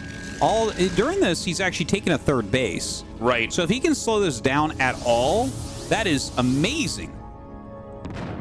It's worth noting that when you watch Snow with these drops, he'll oftentimes keep the shuttle moving back and forth anyways because it keeps the momentum up. That's why you'll see the shuttle, like same thing that Shuttle, the player, is actually doing right here. You see the shuttle kind of making U-turns over the Reaver. Keep that Excel up. You need to keep that Excel up because otherwise it just stops, and then when you pick it up, all the Dragoons come in and shoot it, and it just dies. Now, I gotta say, Shuttle's really giving it to Snow here with his control, but great micro, yeah. This appears to be a game where it's going to be Snow powering. I'm sorry, Shuttle powering. Snow got the third base. I mean, so who's favored here? Like, if the longer the game goes on, the more this goes to Snow. Oh, great dash on the obs. I love it. Picks up those Reavers once again. And you see that Shuttle does have more supply. Yep. And obviously there's more probes for Snow, so that supply differential is very heavily Army. But he has to attack pretty soon. It is pretty genius. It seems like because you sort of need your own Shuttles and Reavers to at least, duel with their Reavers, it's stopping Shuttle from doing any harass. And so the third base is basically going uncontested. And so because of the map presence that Snow has, because of the pressure he's built up here, he's not being harassed. He's not being punished. Really an overall impressive play all around here. Wow, 2 more Reavers back there. Now, obviously, Shuttle's going to have more gateways. He actually has a bigger army, but Snow is going to catch up pretty quickly. And I do worry a little bit here for Shuttle because, I mean, this is sort of... I feel like he's missing his window. We're not playing with very complicated ideas right now. This is a mirror matchup. They both get the same units. One person has an extra base for a long period of time. It's not really a strategy game anymore. It's a math problem, right? Oh! Yep, nice hit. Well, 1 minus 1 is... Well, 2 minus 1 is 1, I guess, right? He kills off one of the Reavers, which is important. But more goons come up for Snow. Up and to block that ramp. I feel like Shuttle is doing a great job with his micro. It's just, has he let Snow sit for too long? Or does he just attack at max? Because he's like, I know I got there before you, let's go. Yeah, maybe. It's hard to say. I mean, I feel like maybe Shuttle knows something that I don't, but because this is so straightforward, you know, like he's going to max out on 2 bases, which, by the way, is not really normal PvP. No. I don't feel like I've seen this. Yeah. But he's got High Templars in there, so Psystorm's going to be a very helpful unit. And here we go. Speed Lots coming out first here. And let's see what Snow can get done. This is a huge army here from Shuttle. Yeah. And obviously not all the Dragoons are here. We see a big fork of units coming in the upper left. Oh my God, what is that? Yeah, no, he might be in trouble because of that. I tell you what, Shuttle right now looks like he might kill him. I feel like Snow's just going to get owned here. Yeah. I mean, this is like so much. Maybe if he gets the Zealots over here in time. +1 is done. No upgrades on Snow just yet, so that's another problem. But this is just such a gargantuan army that's coming down. I don't know how one is supposed to really deal with this. There are going to be flanking Zealots here, so that's pretty good. The Psystorms are going to go down, and the Reaver's still in the game. The Reaver can be microed to really squeeze out extra damage here. Look at these Psystorms helping him push back. Now, this flank of Zealots from Snow, maybe that's his saving grace. Coming in and hitting those Dragoons from behind. You know, if he can keep this Reaver alive, the Reaver's going to make it very easy to fight the Zealots. And also, we have Snow Zealots connected in here from behind. Is Snow going to hold? I think Snow holds this, man. He's still got the extra Reavers. He's still got the micro potential. tell you What a weird game. Yeah. I mean, we've been casting StarCraft for over 15 years. Never quite seen a PvP like this Well, one. this is just, you know what it is? It feels like it's a very old game. It feels like a 2005 PvP. You know, where it's like, well, you got to take a third base, right? Apparently not. Or apparently. Well, apparently, yeah. Well, first apparently not, but then apparently. But, you know, Shuttle gets that base up. Now, I want to point out, since it doesn't seem like this game is ending right away, we're probably going to go into super late PvP, where storm drops are very important. This Reaver drop, of course, is going to be very handy as well. Oh, did he just target the Nexus as opposed to probes? Yeah, he misclicked that for sure. Oh, okay. Because it looked like there were some juicy hits, or maybe he's just going to suicide onto the Nexus. Well, I think he's realized that at this moment, what's more important is to actually just keep the situation the same as before. He did lose 2 Reavers in the process. Oh, here we go. Oh, it's actually a Reaver here, and looks like he'll get not the greatest scare. It was insane. All right, does clear those cannons. Still a lot of probes left over here, but it looks like Snow will clean this up relatively well. At least he doesn't lose his Nexus like we saw from Shuttle. Yeah, nice stuff here. Snow really... Snow's winning, right? Yeah, I mean... But that's a lot of High Templars. They should be Archons. You don't need that many High Templars. That could be like 5 Archons right there. Yeah, yeah. You know, I think you want some Psy Storms, but yeah, I mean, 6. Sometimes if you think you can take the game immediately, you just want the Archons. Okay, here comes Shuttle now, coming around the side towards that Expo once again. That's a lot of Templars, man. It is. Now, see, Snow knows what to do. You want to make Archons here. Archons are extraordinarily good in these very tight fights. Archons aren't great against just Dragoons, but when you have enemy Zealots coming at you, the Archons suddenly become very, very good. Yeah. Looks like he's trying to storm as quickly as possible and then make some of these Archons, trying to get really full damage out of these High Templars. Yeah. See if that works out for him. Feels like he's bleeding off a few units here and there, but a Reaver drop back into the third base. Oof. Not bad. Big connects there. Yeah, getting a few probes. All right, bringing that Reaver over to the main fight now. Still has some Psy Storms, drops it back inside, targeting down some of these probes, dealing a lot of damage. Snow continuing to try to fight back here. More Scarab shots coming out. And, I mean, it does seem like over time, I guess Shuttle can overpower him? Yeah, maybe. A lot of Archons fighting over to the side there. A Storm goes down, but the Speed Shuttle picks up the Reaver. Another Storm on top of the Goons, but his actual army size is very small. You know, I just feel like these would have been better served as Archons. I get that you want 1 or 2, storms there. I mean, it's a good ability to have. Keep in mind, Shuttle's still on 2 bases, but it looks like Snow is about to be knocked onto 3 bases. He does have a main in the bottom left, which doesn't have a healthy saturation, but at least it is an avenue that he can navigate this game to an economic win. Yeah, and that could be very important. Is Shuttle going to mine out at his natural? Yeah. You don't have that many minerals in your base in StarCraft. Dude, we're at almost 20 minutes. Yeah, he is going to mine out very shortly. He is starting to make some Archons now back at home. His economy just really not looking that hot. Does find this base. Okay, this is a pretty big catch. Gonna get some probes, but it looks like the base is gonna stay alive. Gets out of here before losing it, at least. Yeah, good shave. Good save there. A big probe transfer coming in here. And I mean, if I was Snow, I'd be a little bit worried that I'm missing something on the map, just not seeing another base, because that's all it takes. Yeah. You know, the attacks here from Shuttle are important, but what's more important right now is he actually gets an expansion up.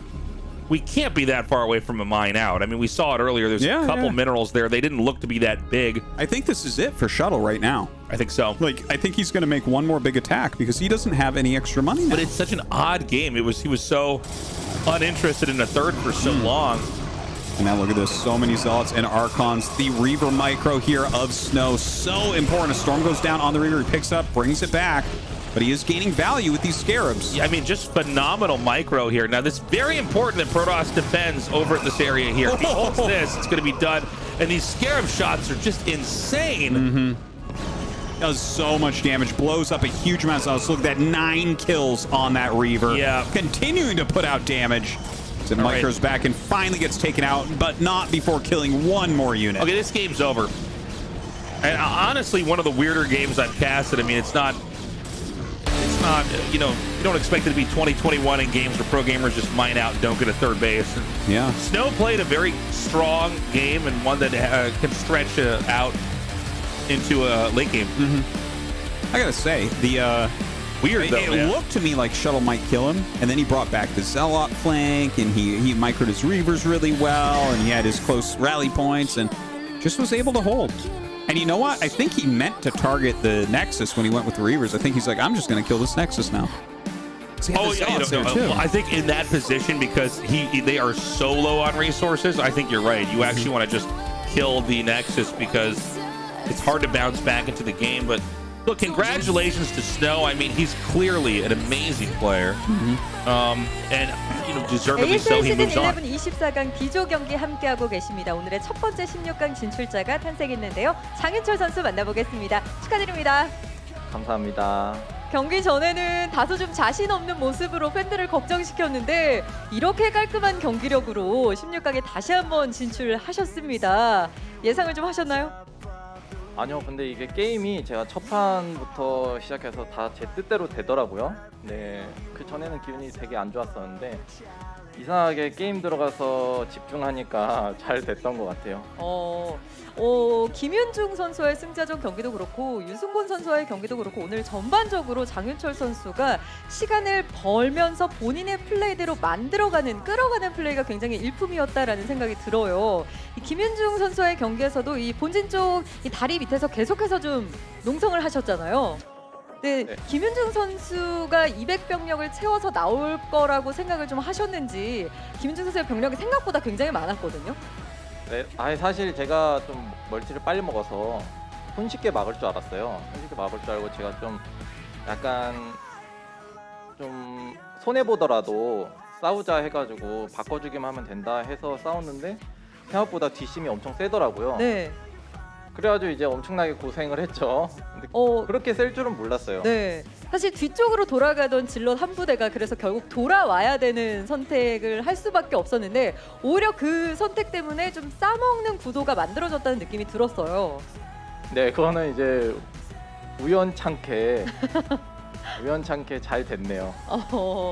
유승곤 선수의 경기에서도 이 상대가 9시 쪽 확장만 먹지 못한다면 확실히 승기를 가져갈 수 있다라는 확신을 좀 가지신 것처럼 보였거든요. 이 드라군 몇 기가 안 됐는데 그 병력으로 계속해서 좀 9시를 못 먹게 저지하는 판단을 하셨어요. 이게 이제 유닛 같은 거는 누가 쓰느냐에 따라 달라요. 그래서 저는 드라군 4개여도 남들 거 한 8개만큼 좀 집중해가지고 잘 썼는데 그게 좀 유효했던 것 같네요. 사실 초반에 유승곤 선수의 경기에서는 프로브를 좀 많이 잡혔잖아요. 네. 그래도 별로 개의치 않으셨던 건가요? 아니요, 속으로 굉장히 스트레스 받아 있습니다. 네. 그 아이가 이제 들어오면은 원래 좀 컨디션이 좋으면은 이제 보고 막아요. 근데 이번에는 봤는데 좀 손이 안 되더라고요. 못 따라가겠더라고요. 그래가지고 좀 속으로 되게 답답해했어요. 사실 경기 전에 제가 오늘 무슨 생각하고 있냐라고 물어봤을 때 좀 컨디션이 별로 안 좋다. 용태형과의 경기가 자꾸 떠오른다라고 얘기를 하셨잖아요. 아무래도 시즌 10 16강에서 윤용태 선수의 경기가 워낙 극적이어서 푸푸전에 대한 좀 생각이 복잡해지신 게 아닌가라는 좀 생각을 했거든요. 저 개인적으로는. 네. 어떠세요? 일단 올 때 푸푸전을 할 것 같았어요. 네. 사실 어제 테란전도 많이 했지만 그만큼 푸푸전을 좀 많이 하고 왔거든요. 막상 이제 푸푸전을 할 것 같이 되니까 안 좋았던 푸푸전 기억들이 막 떠오르더라고요. 그래가지고 질 것 같았어요, 솔직히. 근데 잘 이겨서 다행입니다. 역시 경기 안에서 장윤철 선수의 노련함으로 또 승리를 잡는 모습이 굉장히 인상 깊었습니다. 16강에서 더 좀 멋진 경기를 보여주셔야 할 텐데요. 팬들에게도 각오 한 말씀 좀 들려주시죠. 네, 요즘에 좀 기복이 심해가지고 좀 못할 때 못하고 잘할 때 잘하는데 최대한 이제 관리를 해가지고 언제나 잘할 수 있도록 하겠습니다. 네, 승리 축하드립니다. 인터뷰 고맙습니다. 감사합니다. 자, 이렇게 D조에서 가장 먼저 16강에 진출한 장윤철 선수 만나봤고요. 저는 잠시 후에 두 번째 진출자와 돌아오겠습니다. I can see my eyes turn ice cold. There's nothing left but I burn.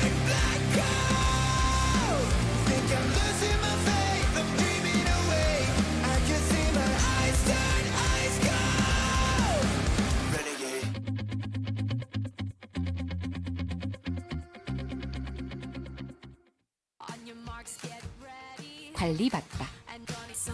관리하지 않는 순간에도 관리받다. 14일 동안 정성껏 발효한 브루잉 콤부차로 관리받다. 브루잉 콤부차.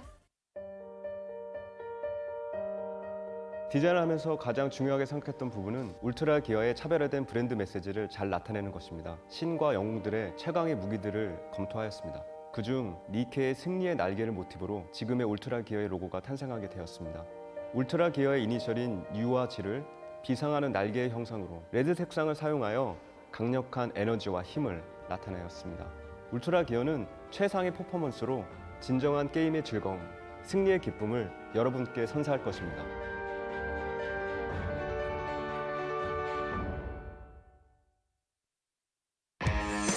야채 착착, 당토 톡톡, 아보카도 슥슥, 그리고 제로. 이렇게 맛있다고? 맛은 배로, 칼로리는 제로. 칠성사이다 제로. 아이시스 에코 오늘 내룩의 찰떡. 마시고 분리수거 끝. 많은 분들이 아이시스 에코를 따르고 있습니다. 이것도 라벨이 없네? 무라벨은 따라해도 대환영. 팔로우디 에코 아이시스 에코. 숙취 요즘 누가 저렇게 깨니? 맨날 똑같은 거, 맛없는 거 깨. 이제 탄산으로 깨. 숙취 해소의 새로운 기준. 가스감.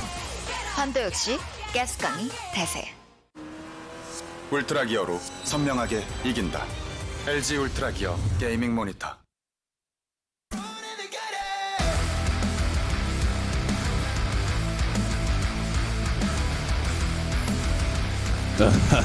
Oh, see that symbol right there?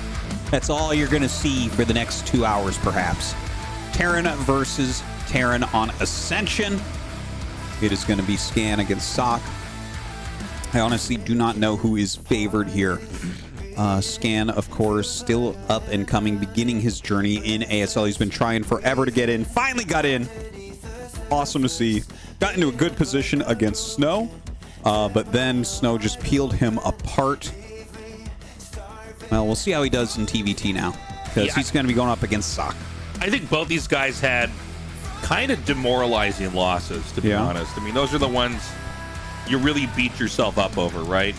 sSak had a very bungled attack after, I think, really thwarting the gas steal pretty well. Yeah. He got himself a great build, and then it didn't work. And then I think, Scan's loss was different, but I think equally humiliating. It was just Snow flexing so hard with how good he is at controlling games, sniping tanks, moving reavers, and it was like, Scan's really good, but that was like a struggle from the get-go. Snow really just played such a clean game. And it's games like that where you go, oh, I mean, how does Terran ever win in a game like that? So let's see how they do this time around. I am glad we're going to get a TVT. I did find that PvP to be exceptionally weird. It was weird, but it was okay. It was on. I liked it though. I feel like I can do that build if I don't have to micro the reavers like he did. Right? Yeah. that was impressive. Yeah, Scan versus sSak coming into our new map. It's going to be on Ascension.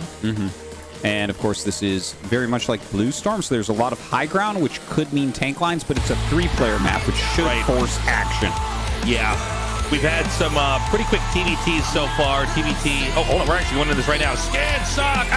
TVT, ASL.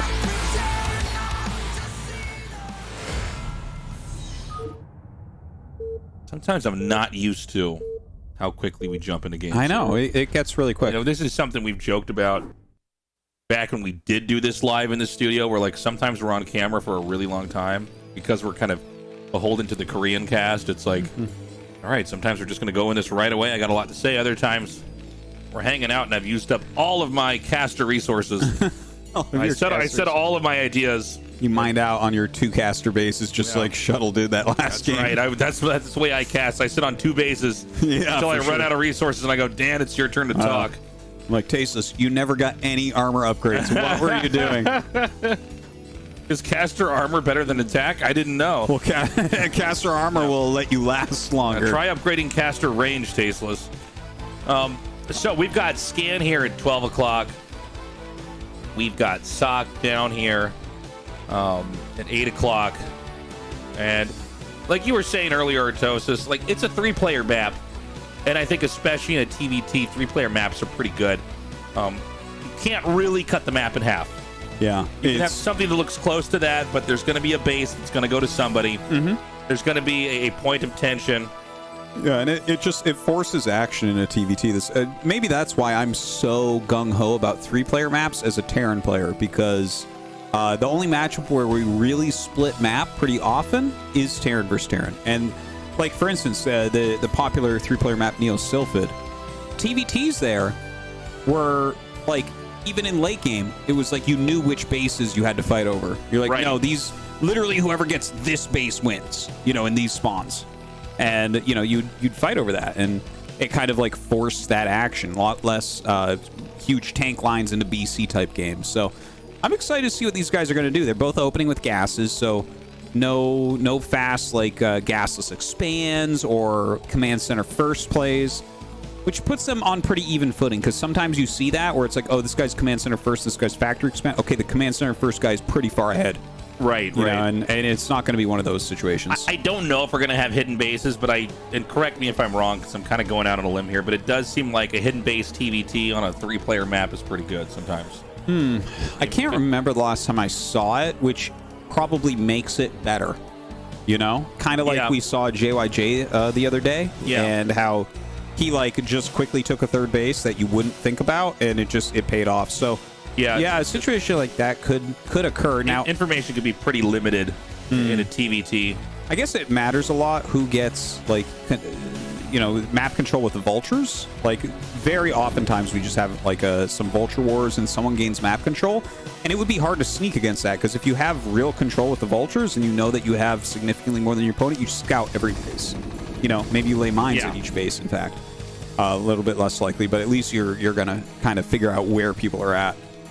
Artosis, do you have a tissue over there? Are you breaking the fourth wall, Tastosis? I am. Thank you. Sorry. As your producer, I'm really disappointed. As your sorry. friend and co-caster, I'm even more disappointed. People at home are like, is Tastosis a human that needs to like blow his nose sometimes? I can't stand this. Coronavirus! Okay, so we've got the command center coming down here for scan. Yeah, very, very standard openers here. We see sSak sitting here with 1 Marine. I assume that scan went 2, but I actually was too busy passing you tissues to really be sure. But yeah, they're going to make some vultures, and this is where we get to see what the follow-up is. Like, are you adding more factories? Are you going for a starport? This is like the really important part. Yeah. Are we going to get into a vulture arms race like we had before? Yeah, it's the most likely thing, but it doesn't have to be. Now, looks like sSak throws down another factory. Now he's building it down there so that it takes longer for the barracks to see it. Yeah, I mean, there's definitely some reasoning behind doing that. Oh, absolutely. Because the barrack scout is there to identify immediately what's happening, and a factory count is among the easiest ways to get a grip, get a handle on what's going on in the game. Yeah, and like he might even check the top left of his base first with that barracks to check for a starport, because that's the most likely position for that. So you don't know where they're going to send the barracks, but that could pay off big time. Now, both sides going to factory. There's the third factory for scan. So scan is going 3 factory vulture, which is the strongest build in this situation amongst all. Am I correct in look, the TVT is the one matchup I feel like I really don't have a good handle on, to be honest. But it maps where you don't have these high ground areas, vultures are just very strong, right? Oh, yes. Like, I mean, if you just have more vultures than your opponent, you can just win like this. Right? Like, he just walks in with 3 vultures. He killed 1 vulture, didn't lose any, and got the Marines, so now his barracks can't be shot down. Like, sSak is actually pretty ahead after that. Does that Rax block the vultures from getting out? No, I think that there's a path. Okay, they can fit under the egg. Yeah, if there wasn't, then he would definitely be back attacking that right now. But wait. All right, well, I guess we'll never know. Oh yeah, I'm not entirely sure. Maybe there was a block there. You got to be careful in TVT, especially with vultures, because you can do certain things with barracks and lock out some areas. Yeah, if you can do that in this situation, you win. Yeah, because you run up with like 5 vultures against 3 and you land it, and they can't get the rest out to help, and you just kill those vultures and all the SCVs, and the game ends. But yeah, I don't think that exists because he's not doing it. Scan throws down his 4th factory. And again, TBT, it comes down so much to the actual vulture counts. And you can cut SCVs and add extra factories and things like that to get more vultures. So there's various risks and rewards that you can gain. Now, in TBT, it's also important to remember that eventually a tank comes out. I mean, the tank is the most impactful unit in the entire matchup. In fact, all strategies in the matchup ultimately are oriented around siege tanks. Because once you start to get siege tanks up, the only thing that can beat them is usually other siege tanks. And since TBT really is such a positional matchup, it is so much about controlling areas of the map. You know, a lot of times you'll see StarCraft as a game of who can control expansions, but TBT is more than that. It's like every piece of the map has value. Yeah, like every pixel, truly. If you just have more map, you're ahead. Oftentimes that means more than even an expansion. But let's see how this goes, right? sSak has a lot of vultures, so does Scan. Scan has actually split 3 vultures off, which can be game-changing. You can run in and snipe a bunch of SCVs, or you can actually die when your opponent attacks with more vultures than what you have, and that's what sSak has, more vultures. So Scan trying to run back. This is not looking good for him. He's lost several vultures already. He does have 4 factories, so maybe he can come back from that. And it's a good concave from Scan. Notice like 3 or 4 vultures weren't firing there for a moment. So sSak turns around against the reinforcements. Yeah, he had some vultures that were running around in the back that weren't able to fire off any shots there. But right now, the positioning here for sSak seems pretty good. I like the fact that he can lay these spider mines. Spider mines in TBT, you want to lay in clusters. Yeah. Other mines you can lay out pretty far, but having clustered spider mines means Goliath, vultures, and tanks can't necessarily shoot down all the mines at once. And of course, mines in TBT just as devastating as they are in every other matchup. Yeah, no, they can be pretty insane. Like if you can get some good mines off, that can change a game completely. You can go from losing to winning, or from winning to the game is over. So still a lot of vultures. He did make a single siege tank, like you said. That's a very powerful unit here. It can tank a lot of hits. It deals a lot of damage to vultures. We'll see if he makes more than that.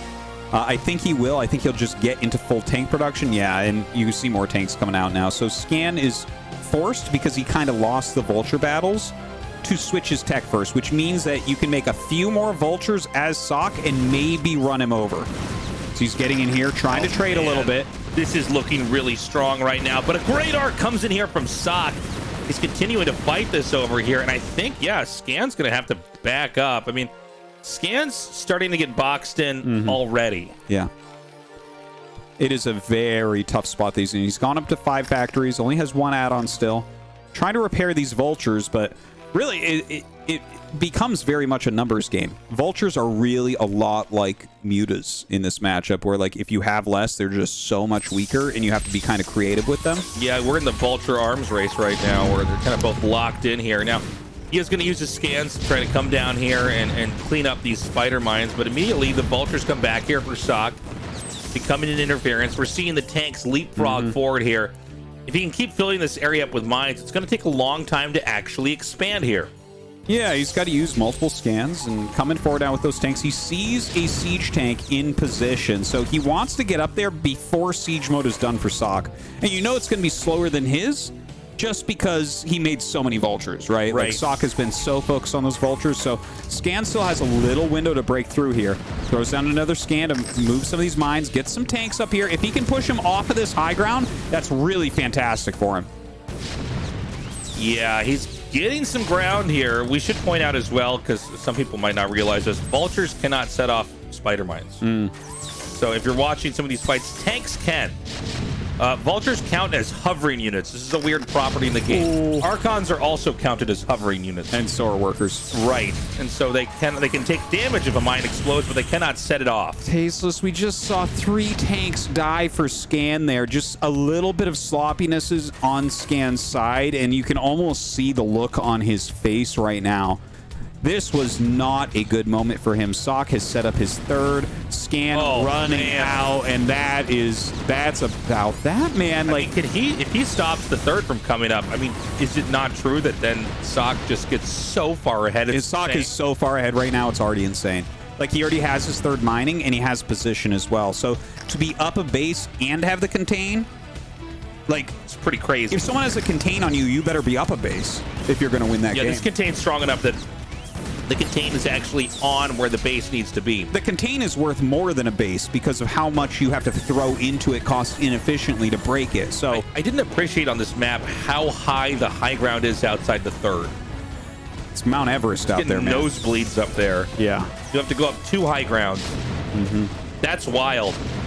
Dude, it's funny. Some matchups really highlight and illustrate parts of the map so much more because of the way matchups function and operate.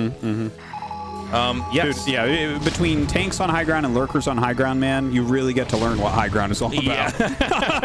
Those 2 units. Oh my god. Yeah.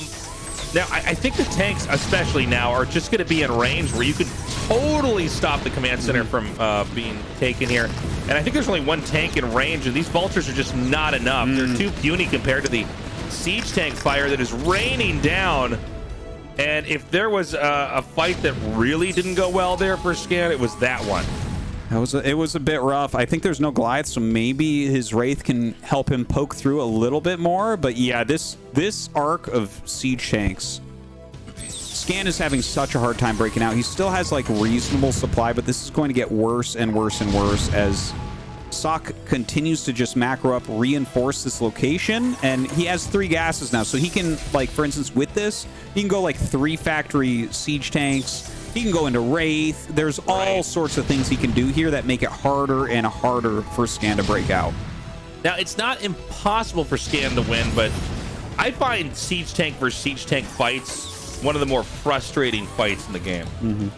You're basically trying to get just out of their vision range, siege up, then scan, because tanks shoot further than they can see, and trying to take it there. And we see a great example of this over here. Scan shoves, and it does succeed. He's going to pick off that last tank. And that's big. That was a big moment. He actually has a lot of room to move up. If he has a couple more scans, he might take his whole high ground pack over. And honestly, there is a chance of a swing now. This looked terrible, but sSak bled a lot of tanks off, and Scan has been relentless on that tank production. Yeah, and great scans coming down from Scan to eliminate the mines over here. And this is a pretty large amount of tanks. Where is the tank cluster right now for sSak? I just don't see. Oh, he doesn't. He lost them there. Like, he hasn't been making them as steadily.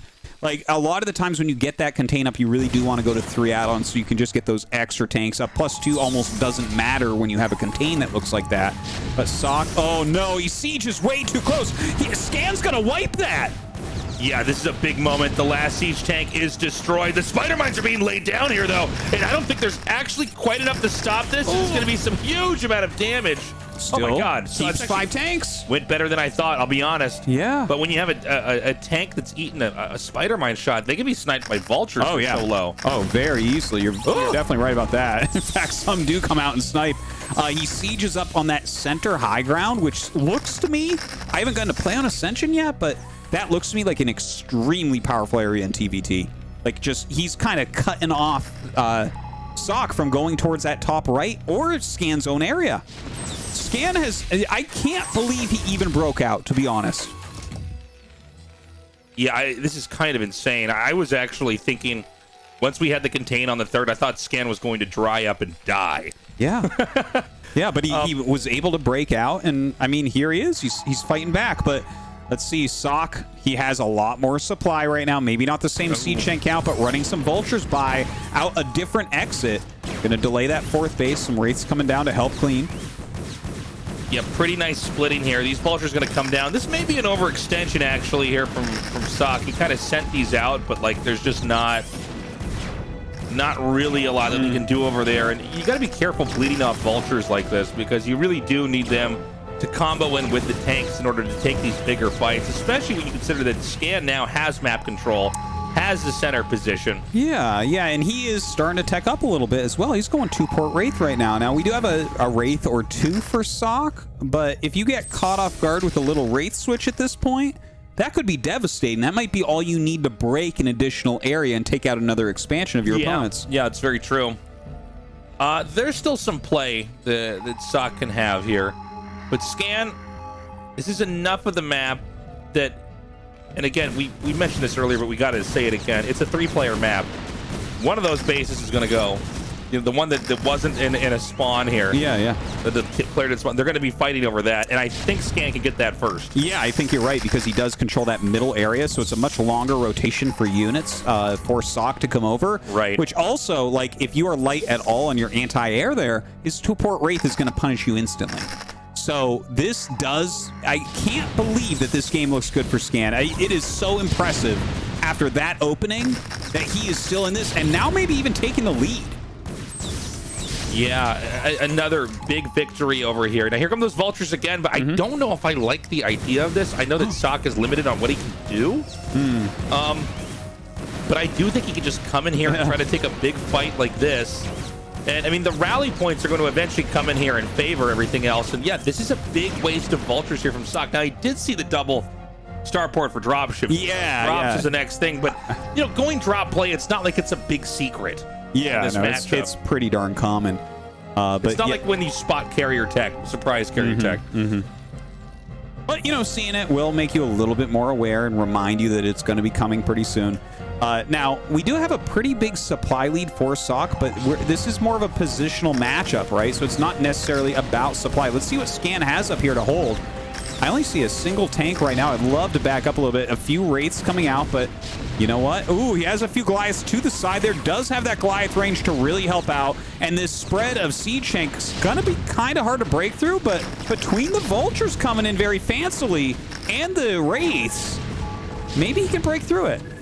Yeah, pretty good push here from the low ground, but this is getting tough, man. I mean, there's not really any more bases that sSak can get. I think he might be able to take the very bottom right. Yeah, it looks like that. But I don't know how safe it is, right? Especially with dropships coming out. Now we see sSak going to try to push into the contain, hoping to maybe overcome Scan, kind of the way that Scan did to him, to be honest, and then maybe he can push in and kill that 9 o'clock base. More Wraiths being added in, and you know, I thought it was going to be Scan going Wraith, but really we have 3 starports right now for sSak, so he's getting a good amount, which means you have to start making a lot of Goliaths. You start to add in some Valkyries as well. That's definitely something Scan likes to do. Now the Wraiths coming up, and this is what I was talking about from Scan's position. Now sSak is doing it. Those Wraiths going to help him to break through the middle. Yeah, I mean, it's so tank heavy, and the turrets are so sparse and spread out here that these Wraiths really did a lot of damage to those tanks. Now, sSak is starting to free up a little bit here, but there's still a jungle of tank contain here that he's going to have to hack his way through if he's going to make any real headway.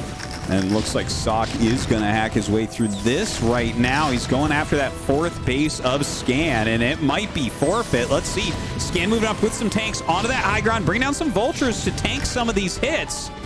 He's going to run the SCVs away from his 4th, realizing that he can't hold on to it right now. Okay, he's going to keep trying to push in here. Push into the left. And I got to say, this is like a really great TVT. It's been extremely back and forth. It's really hard to say who's going to call it. I mean, they're both fighting so hard. It looks like he does not manage to break that super high ground contain. But overall, I think sSak is basically denying this base here at 9. It's a pretty big success. And honestly, with that base gone, when you really take a look at what sSak actually has, it's not that much. Yeah, you know, he's trying to get some more bases. He did make that one in the bottom right you were talking about. And now he does have +2 attack, so that's making him a lot stronger. sSak with quite a few Wraiths mixed in, but we do have those Valkyries for Scan. You know, Scan has been kind of lower economy the entire time, but maintains a pretty reasonable supply here. We still see a lot of red throughout the map, so he still has some control here as well. But I think sSak has broken him open a bit and can start moving around and utilizing his higher supply. Okay. Wraiths now moving out. Now, again, they're going to have a hard time against Valkyries, but in truth, you can always run away, right? Okay, so here comes the Scan. Is he going to pull away in time? Gonna take a few volleys there, but he'll save them. Do you upgrade armor for the Wraiths in this matchup? Is that good? Late game, you want every upgrade for air because of BCs. Oh, right, of course. It's not as much for Wraiths, but yeah, like if you're gonna only make some Wraiths, maybe attack is a little bit better. All right, so sSak starting to take the center of the map. Oh, we actually see some really good hits there from Scan. I think he has some tanks to the north off screen there. And sSak continuing to push just a couple tanks over there, denying the gas. Very, very annoying. But Scan is actually doing fine as far as gas goes. It feels like a time where Scan is going to have to start cutting out his Vulture production. His economy not really all that big. Really needs to reinforce his anti-air as well as his tanks. So Vulture's running into that 4th base. Going to be able to kill off some good SCVs. Forces him back for now. Yeah, this is a pretty nice little attack in. Okay, so this is a pretty wild TVT. There's a lot going on. Artosis, who do you think is actually ahead? I personally would like sSak's position. Okay. If I was to take over, and it's not because the more supply as much as it is that he has like a group of cloaked wraiths, and he's got like 3-1 upgrades. Okay, Scan finally does have his +2, which is really important, and he does have some Valkyries. Like, he has enough air to kill the wraiths, but the wraiths are more useful than the Valkyries, right? Like you said, you can run from the Valkyries. You can bring your wraiths somewhere else. You can kind of stretch him thin. And like, look at this situation. They're spotting. They're dealing extra damage here.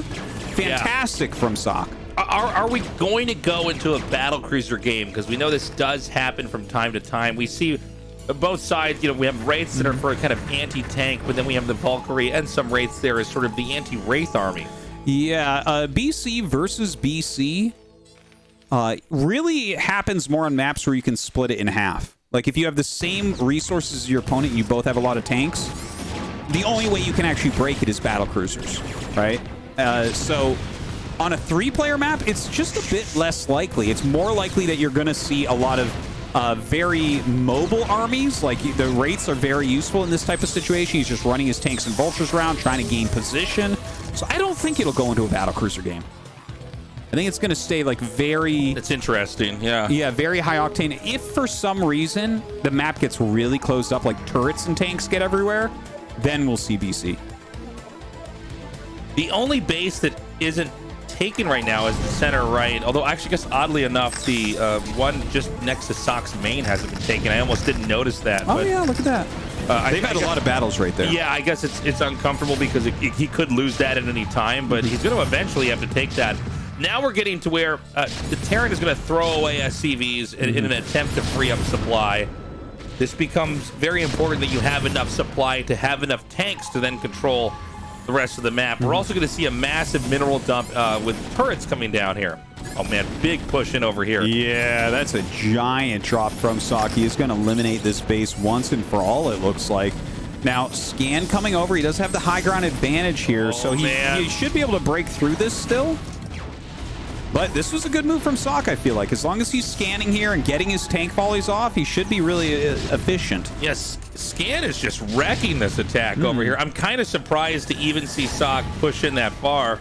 I think it would have been better to just take the base out and then back up and try to control. You're definitely right about that. In fact, this command center is still kill there. The command. That's insane. That's insane. That was a blunder from sSak. You are completely correct on that, Tastosis. Maybe you should be a Terran player. This is like, you know, where do you go from there? I don't even understand why he's trying to push up into that third base. Honestly, it's not even valuable. It's going to mine out.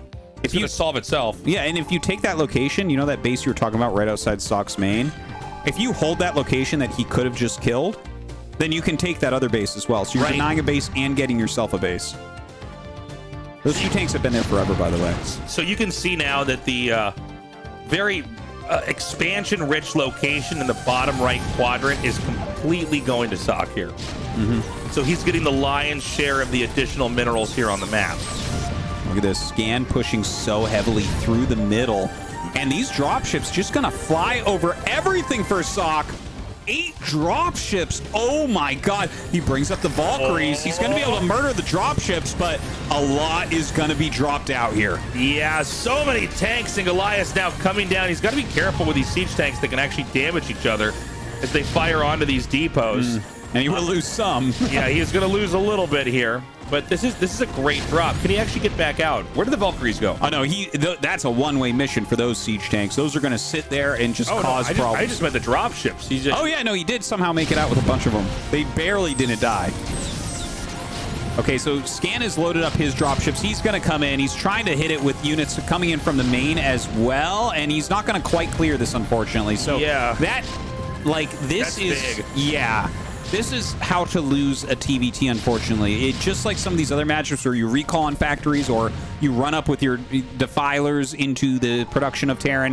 When Terran gets on Terran production as well, it becomes incredibly hard to break, and especially with the power of the siege tank. Especially with the failed attack with the tanks that he already has. Because just judging from the position here of the factories with the add-ons, some of the tanks are going to get killed before they can even come out. sSak continuing to try to clear some areas up. Another drop over here.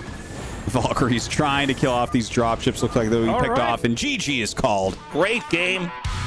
I think sSak really clutched that with a stake through the heart of the Terran, like getting the drop in there into the main. I think Scan, dude, he's such a good player, but well, I think compared to some of the other players who've played their first time, like he looked very good, right? Like he did well against Snow, and then against sSak, I actually had him counted out when sSak was sieged above his third. I was like, I was actually literally going to say I think Scan's going to GG, and then he broke out of the contain, gave him a run for his money, made it a game.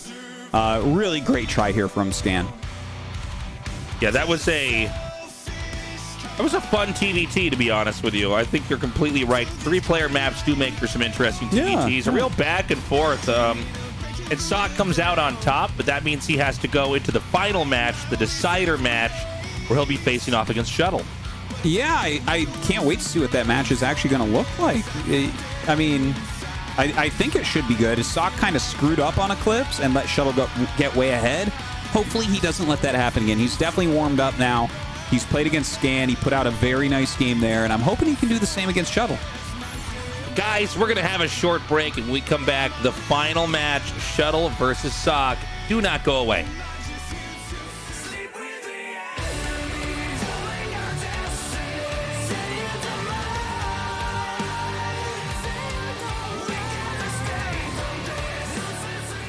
Tricked you. We are apparently still going to be here on camera. They're going to do the Hot 6 plug right now. So we keep talking. Okay. So we're going to go ahead and plug the Patreon then, guys. Please. That's our sponsor for this. That's our sponsor. It's actually you. Patreon.com/ASL English. We are no longer being paid by AfreecaTV to do the live productions, but we're still doing it here on our own. You guys have been awesome already. If you want to support us and our work directly, this is how to do it. And we have some more goals we've been thinking about. We can't say anything yet. Yeah. But, the future's looking good, and this might actually be another great way to get even more StarCraft out there. Yeah, we're hoping so. So thank you guys for supporting us so far, and hopefully in the future. This has been nice so far. I really like that TVT. I think that's one of our better matches so far. I would say overall, so. I still think Best First Action was the best game so far in the round of 24. That was perfect. Yeah, that was an amazing kiss for that game. But no, that was a great TVT. Not all these matches are made equally. And going into this next match, what are you thinking? We've got sSak versus Shuttle. Yeah, okay, sSak versus Shuttle. Like, sSak got the better build order off against Shuttle. And so, but then, like, he didn't control it right. It was definitely a situation where he should have had a big edge. And then, like, Shuttle got the big edge. So the thing is, you can look at that and be like, I'm just so bad. That type of situation. So I don't think that game was telling of what this game will be. Yeah, it's funny because these really tight timing attacks from Terran against Protoss, when they work, you look like a genius because Protoss apparently just doesn't have one or two more Dragoons they needed to actually take the fight. But when it backfires, it is humiliating, to be honest. I mean, they really... Well, you saw how far behind he got. It was like he just didn't have a shot. That game ended Shuttle when ran the him tanks over. were shot down, and you really do have to execute every sequence of the push really well. 양념 툭툭, 올리브유 또르르. 우와, 그리고 제로. 너무 좋다. 맛은 배로, 칼로리는 제로. 칠성사이다 제로. 디자인을 하면서 가장 중요하게 생각했던 부분은 울트라 기어의 차별화된 브랜드 메시지를 잘 나타내는 것입니다. 신과 영웅들의 최강의 무기들을 검토하였습니다. 그중 니케의 승리의 날개를 모티브로 지금의 울트라 기어의 로고가 탄생하게 되었습니다. 울트라 기어의 이니셜인 U와 G를 비상하는 날개의 형상으로 레드 색상을 사용하여 강력한 에너지와 힘을 나타내었습니다. 울트라 기어는 최상의 퍼포먼스로 진정한 게임의 즐거움, 승리의 기쁨을 여러분께 선사할 것입니다.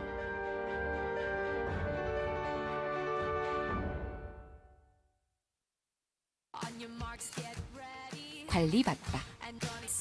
관리하지 않는 순간에도 관리받다. 14일 동안 정성껏 발효한 브루잉 콤부차로 관리받다. 브루잉 콤부차. 숙취 요즘 누가 저렇게 깨니? 맨날 똑같은 거, 맛없는 거 깨. 이제 탄산으로 깨. 숙취 해소의 새로운 기준. 가스강. 환도 역시 가스강이 대세. 울트라 기어로 부드럽게 이긴다. LG 울트라 기어 게이밍 모니터. You ready to take off? I can't wait for you now that I feel it. I gotta dance to the beat that I'm hearing. You want me to be still, watch the ceiling. You can't stop me, you're ready to take off. I can't wait for you now that I feel it. I gotta dance to the beat that I'm hearing. You want me to be still, watch the ceiling. You can't stop me. You can't stop me. You can't stop me. You gotta pull me up, You can't stop me.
What's up, everybody? We're back, and it's time to go to the final match of the night. This is a rematch, and I don't think this rematch is going to resemble the quality game that we saw with these two guys. I mean, sSak really just had a very mangled timing that backfired, blew up in his face, and Shuttle just had a very easy game from there. Yeah, yeah. And feels like they're both pretty warmed up at this point.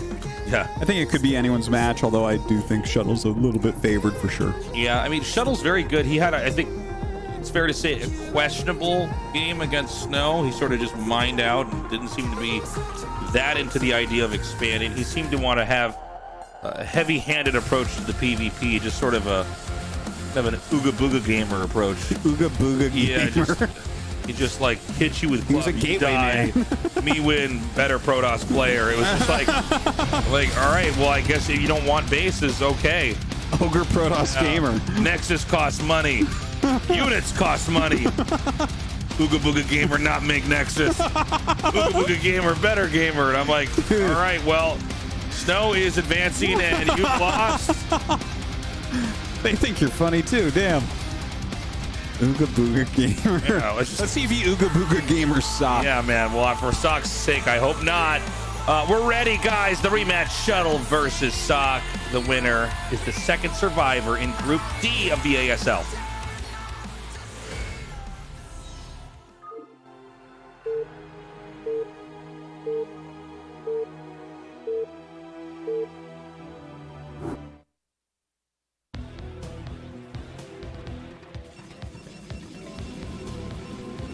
All right, so we have in the top right of Polypoid, Shuttle, and in the top left we have Sock. I think Polypoid, an amazing map. It's hilarious that they do the vetoes and it's like Fighting Spirit, Polaris Rhapsody, and Polypoid, because Polaris Rhapsody is like always imbalanced one way in a matchup. Yeah. And then Fighting Spirit versus Polypoid. Don't even get me started on how much better map Polypoid is. Like, literally no one wants to play Fighting Spirit compared to Polypoid. It's so funny because you'd have to be like J rank or something on the ladder to want to play Fighting Spirit. I actually kind of forgot for a second when we got onto this that they actually could pick for the final map. I thought like that was just set in stone. Oh, yeah. Last map was Polypoid because we keep having it. And you Yeah. get in the rhythm of the tournament. You're like, yeah. I think it'll be every day. I think it will probably have it every day, but yeah, just to be clear to everybody, they can pick something else. Dude, I tell you, the greatest days of my life, right, were when I got married.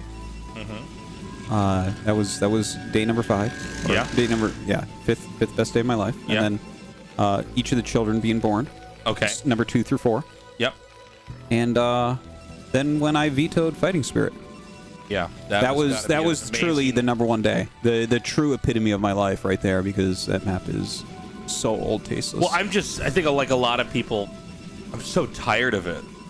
You know, the flavor goes away. I mean, if we had to play at Neo Sylphid for eternity as well, we'd probably be pretty sick of it. I'm glad you take that back. Circuit Breakers was rotated out. That's another one where like it's a good map, but there's a point where Yeah. No, I totally agree. you start to play the same games over and over. And Yeah. What is this? Warcraft 3? Come on. yeah, come on, gonna meet me on Turtle Rock or whatever it's called. Knoll Grove, I believe, is what it's called. Echo Isles. Yeah, no, that's it. That's Anybody? it. All right, so this is actually a Nexus first, and Sock is scouting it first, and he went gas. So this should be a Marine SCV rush. Pulls the SCV back immediately. Oh, is he gonna proxy racks or something? Okay, no, he puts the SCVs on. He puts Okay, the yeah, I SCVs on. thought he was gonna do something like that. Because it's like you want to get the factory, but like I guess you could try to do a proxy racks if they didn't see it. Anyways, yeah, we saw when Scan played against Snow doing Nexus first on Eclipse, he ended up deciding to go Speed Vulture and into some drops and stuff, and he actually did a great job of it and got ahead, I think. But the general feeling is, as a Terran player, if you go factory expand and you scout a Nexus first in one of the close to spawns, you must attack it. Because otherwise you're in a very hard spot. Like, you basically have to get a lot of probes like Scan did, and you can't guarantee that. Right. Whereas if you microwell, you actually can guarantee killing the Nexus. Right. So this is going to be a bunker push. He's got a bunker being built out here. He's sending SCVs. The probes are coming in here. They're going to try to attack the SCV. The SCV frantically making that bunker. Yeah, and the Marine comes up, so the first Zealot pops out. This is, like, you can't really fault him for trying to get this. If you finish that bunker, it's so easy to push to the Nexus. Yeah, it's so funny. Because they can't chase you. You can build a bunker even out of range of that bunker, the next one, and then just run back to it, right? And, like, the Zealot will never touch you. You can basically chain the defense of the bunkers there. And he's, like, really going ham here. The second Zealot's out. SCV Marine does beat Zealots unless the Zealots get really good engages and can kind of... If they get on top of the Marines, they can win. But, like, he won't let that happen. He has more SCVs coming. He has Vultures on the way. He should end up making a couple Vultures and going add-on. And honestly, based on the fact that this is like a very late second gateway, we should see Shuttle just go up his ramp. Yeah, Shuttle might just want to abandon the expand here. I mean, these are a lot of SCVs not mining. You can save all your probes if you want. Dude, I'm so surprised he's not going up his ramp. He's actually going to fight this.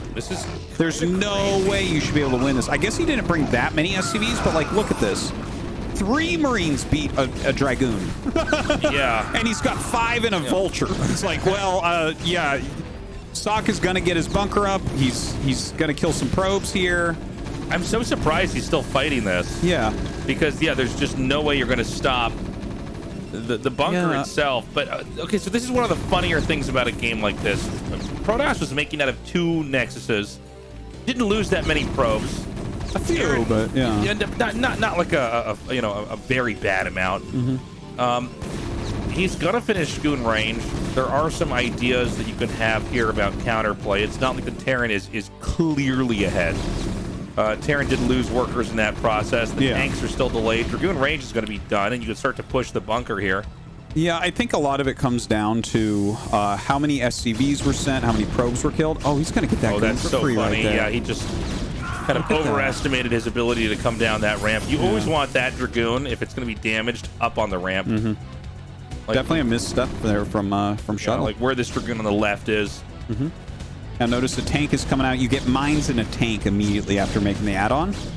And basically you lay the mines, and then you micro the tank to hit the goons, and you just kind of run behind the mines. Yeah. And, I mean, it's kind of a funny game from here on out, right? I mean, he's got the Dragoons out. He's going to get the Nexus up here. Here comes that tank, but again, you've got to be very careful. If you overextend here, you're really in a world of hurt. Yeah, and look at that. Shuttle pulls back. He knows where the mines are. Right. So he probably just won't walk too close to them. And you know what? I mean, it was good execution there from sSak.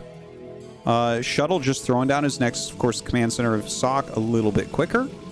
And we'll see where they go from here, right? There's a lot of options on both sides. Do you want to go second factory? Do you want to go starport? Do you want to play turtling and get upgrades as sSak? Then over on Shuttle side, it's like, well, you probably want to get a Shuttle for sure, but do you want to go Reaver? You want to just go Observer and bust out and take a third? Like, right. You know, there are a lot of ways to play it from here. Okay. The tank is still poking here, but with the Observer out, I mean, you have to run. Yeah. As the Terran. The Dragoons are completed when the Observer is with them. They can then start to really take fights. They can clear out the mines, and I'm even surprised sSak has some of these Vultures out here like this. I know he wants to maybe flirt with the idea of running into the main, but I mean, obviously a player like Shuttle's going to be prepped for that. Yeah, I think he wants Shuttle to chase him if possible. So buy himself some time at home. Is Shuttle not going to go for Reaver here? We see the armory is spinning. Upgrades are coming here, but we don't have siege. Oh no! This is okay. So this is one of these moments where the Dragoons can actually just come across and attack. Yeah, it's only 5 though, so I don't think he's going to be able to get anything done. Between a bunker and 3 tanks and some SCVs, as long as you micro sSak, you shouldn't take any damage really. Yeah, but you got to be careful in moments like this. A really good player identifies you don't have siege mode and just runs up and starts killing tanks, and it is bad. Well, looking at this position, right? Yeah, there's the Reaver tech, and he started the 3rd Nexus before that, which is really standard. If you lose Nexus first, you almost always see the Protoss player, unless they go one base all in, they'll almost always go double Nexus from there. Yeah, it makes sense. Well, you did save a lot of probes off the double Nexus, right? You can get them transferred over pretty easily. And you do have to start playing catch-up here. And, you know, honestly, like, the production of Terran is not super good at that point. They spent a lot of time making off of 1 racks and one factory. They lost units over at your base, and they always go command center afterwards, right? So when you put all that together, it's not like they can attack your 3rd. So it's kind of for free there. So honestly, looking at this, I would call this a pretty even game. Yeah, I think it could have gone either way early on. I'm a little bit confused by Shuttle's commitment to keep the Nexus. Yeah. Early on. Yeah, like, me it seems too. like And again, these engages, especially when there's vultures and mines and dragoons at play, it can go either way very quickly. Like you can end up with a mine that blows up everything for Terran or Protoss. So I understand some of the ideas of trying to commit, but now I wouldn't say anybody's clearly the front runner. They are close. So I mean, this isn't that hard of a push for Terran to that mineral only that we're seeing right here. Now, it's going to be Protoss on the high ground in that moment and Terran on the low ground, but it doesn't help the Protoss in quite the same way as it does if the roles are reversed, because the siege tank can always fire at a further distance. No, I wonder if sSak is going to attack quickly or just make a third command. I think he's going to go third command, even though we see him going up to 4 factories and getting, more upgrades. He's got a starport science facility on the way. But I think this is more of a safety precaution and macro play into that third, because he knows he's going to be outnumbered as far as the army goes, right? There are actually a lot of goons. He's been producing pretty nonstop. And looking at it, it kind of reminds me of like the way Scan was playing earlier tonight against Snow, right? Where it's like, okay, I have a little advantage maybe, or maybe it's kind of close. Let's really, Goliath? Some bad rally, I think. We saw a tank go out there, then we saw Goliath. Well, I heard that when you do builds like this, you're supposed to be more active on the map, so maybe that's what that Goliath is. Yeah, it's like your doing. Twitch chat being like, why don't you scout with the Goliaths? Why don't you, Tastosis, you got to be on the map more? And he's like, all right, let me send this Goliath out. Oh, yeah, no, he has dragoons. He can't do anything. If they go armory, you can just contain them. Wow. Is he gonna? Oh no, he's not gonna expand there. I was like, he's watching for drop. Yeah, I'm like, the Terran can try to take his third and kill that base at the same time. Not bad. And there's the drop. So just in time, he's ready. The drop's gonna turn around. It's a bit of a uncomfortable moment trying to move the drop through this lower area. There's always the chance dragoons are gonna be around. The cannons are coming down at nicely timed though. And he actually empties out the vultures there. He wants to plant mines behind. Ooh, I love the move. Unfortunately for him, there is an observer there. His speed shuttle flying over as well. Oh, runs up and lays a couple mines here. Going to get a bit of harass here. Yeah, pretty good. I like it. This is a nice little move. Second shuttle comes out here. And basically, Terran wants to ensure... Actually, I should say Protoss wants to ensure that the Terran is going to have to really fight to take this base. And so once again, we're seeing Shuttle enter into the very trendy amassing of Shuttle style, where, this is a big catch. That dropship is done. One volley. You couldn't even let a vulture back out. Sometimes you like insta snap back and reload it to try to save units, and you realize, oh, well. Yeah, it's one of these funny moments where the dropship, kind of like the Shuttle, it doesn't pick up speed that fast. So when you see it stopped, it's like... Oh, no. You gotta get all the way out there.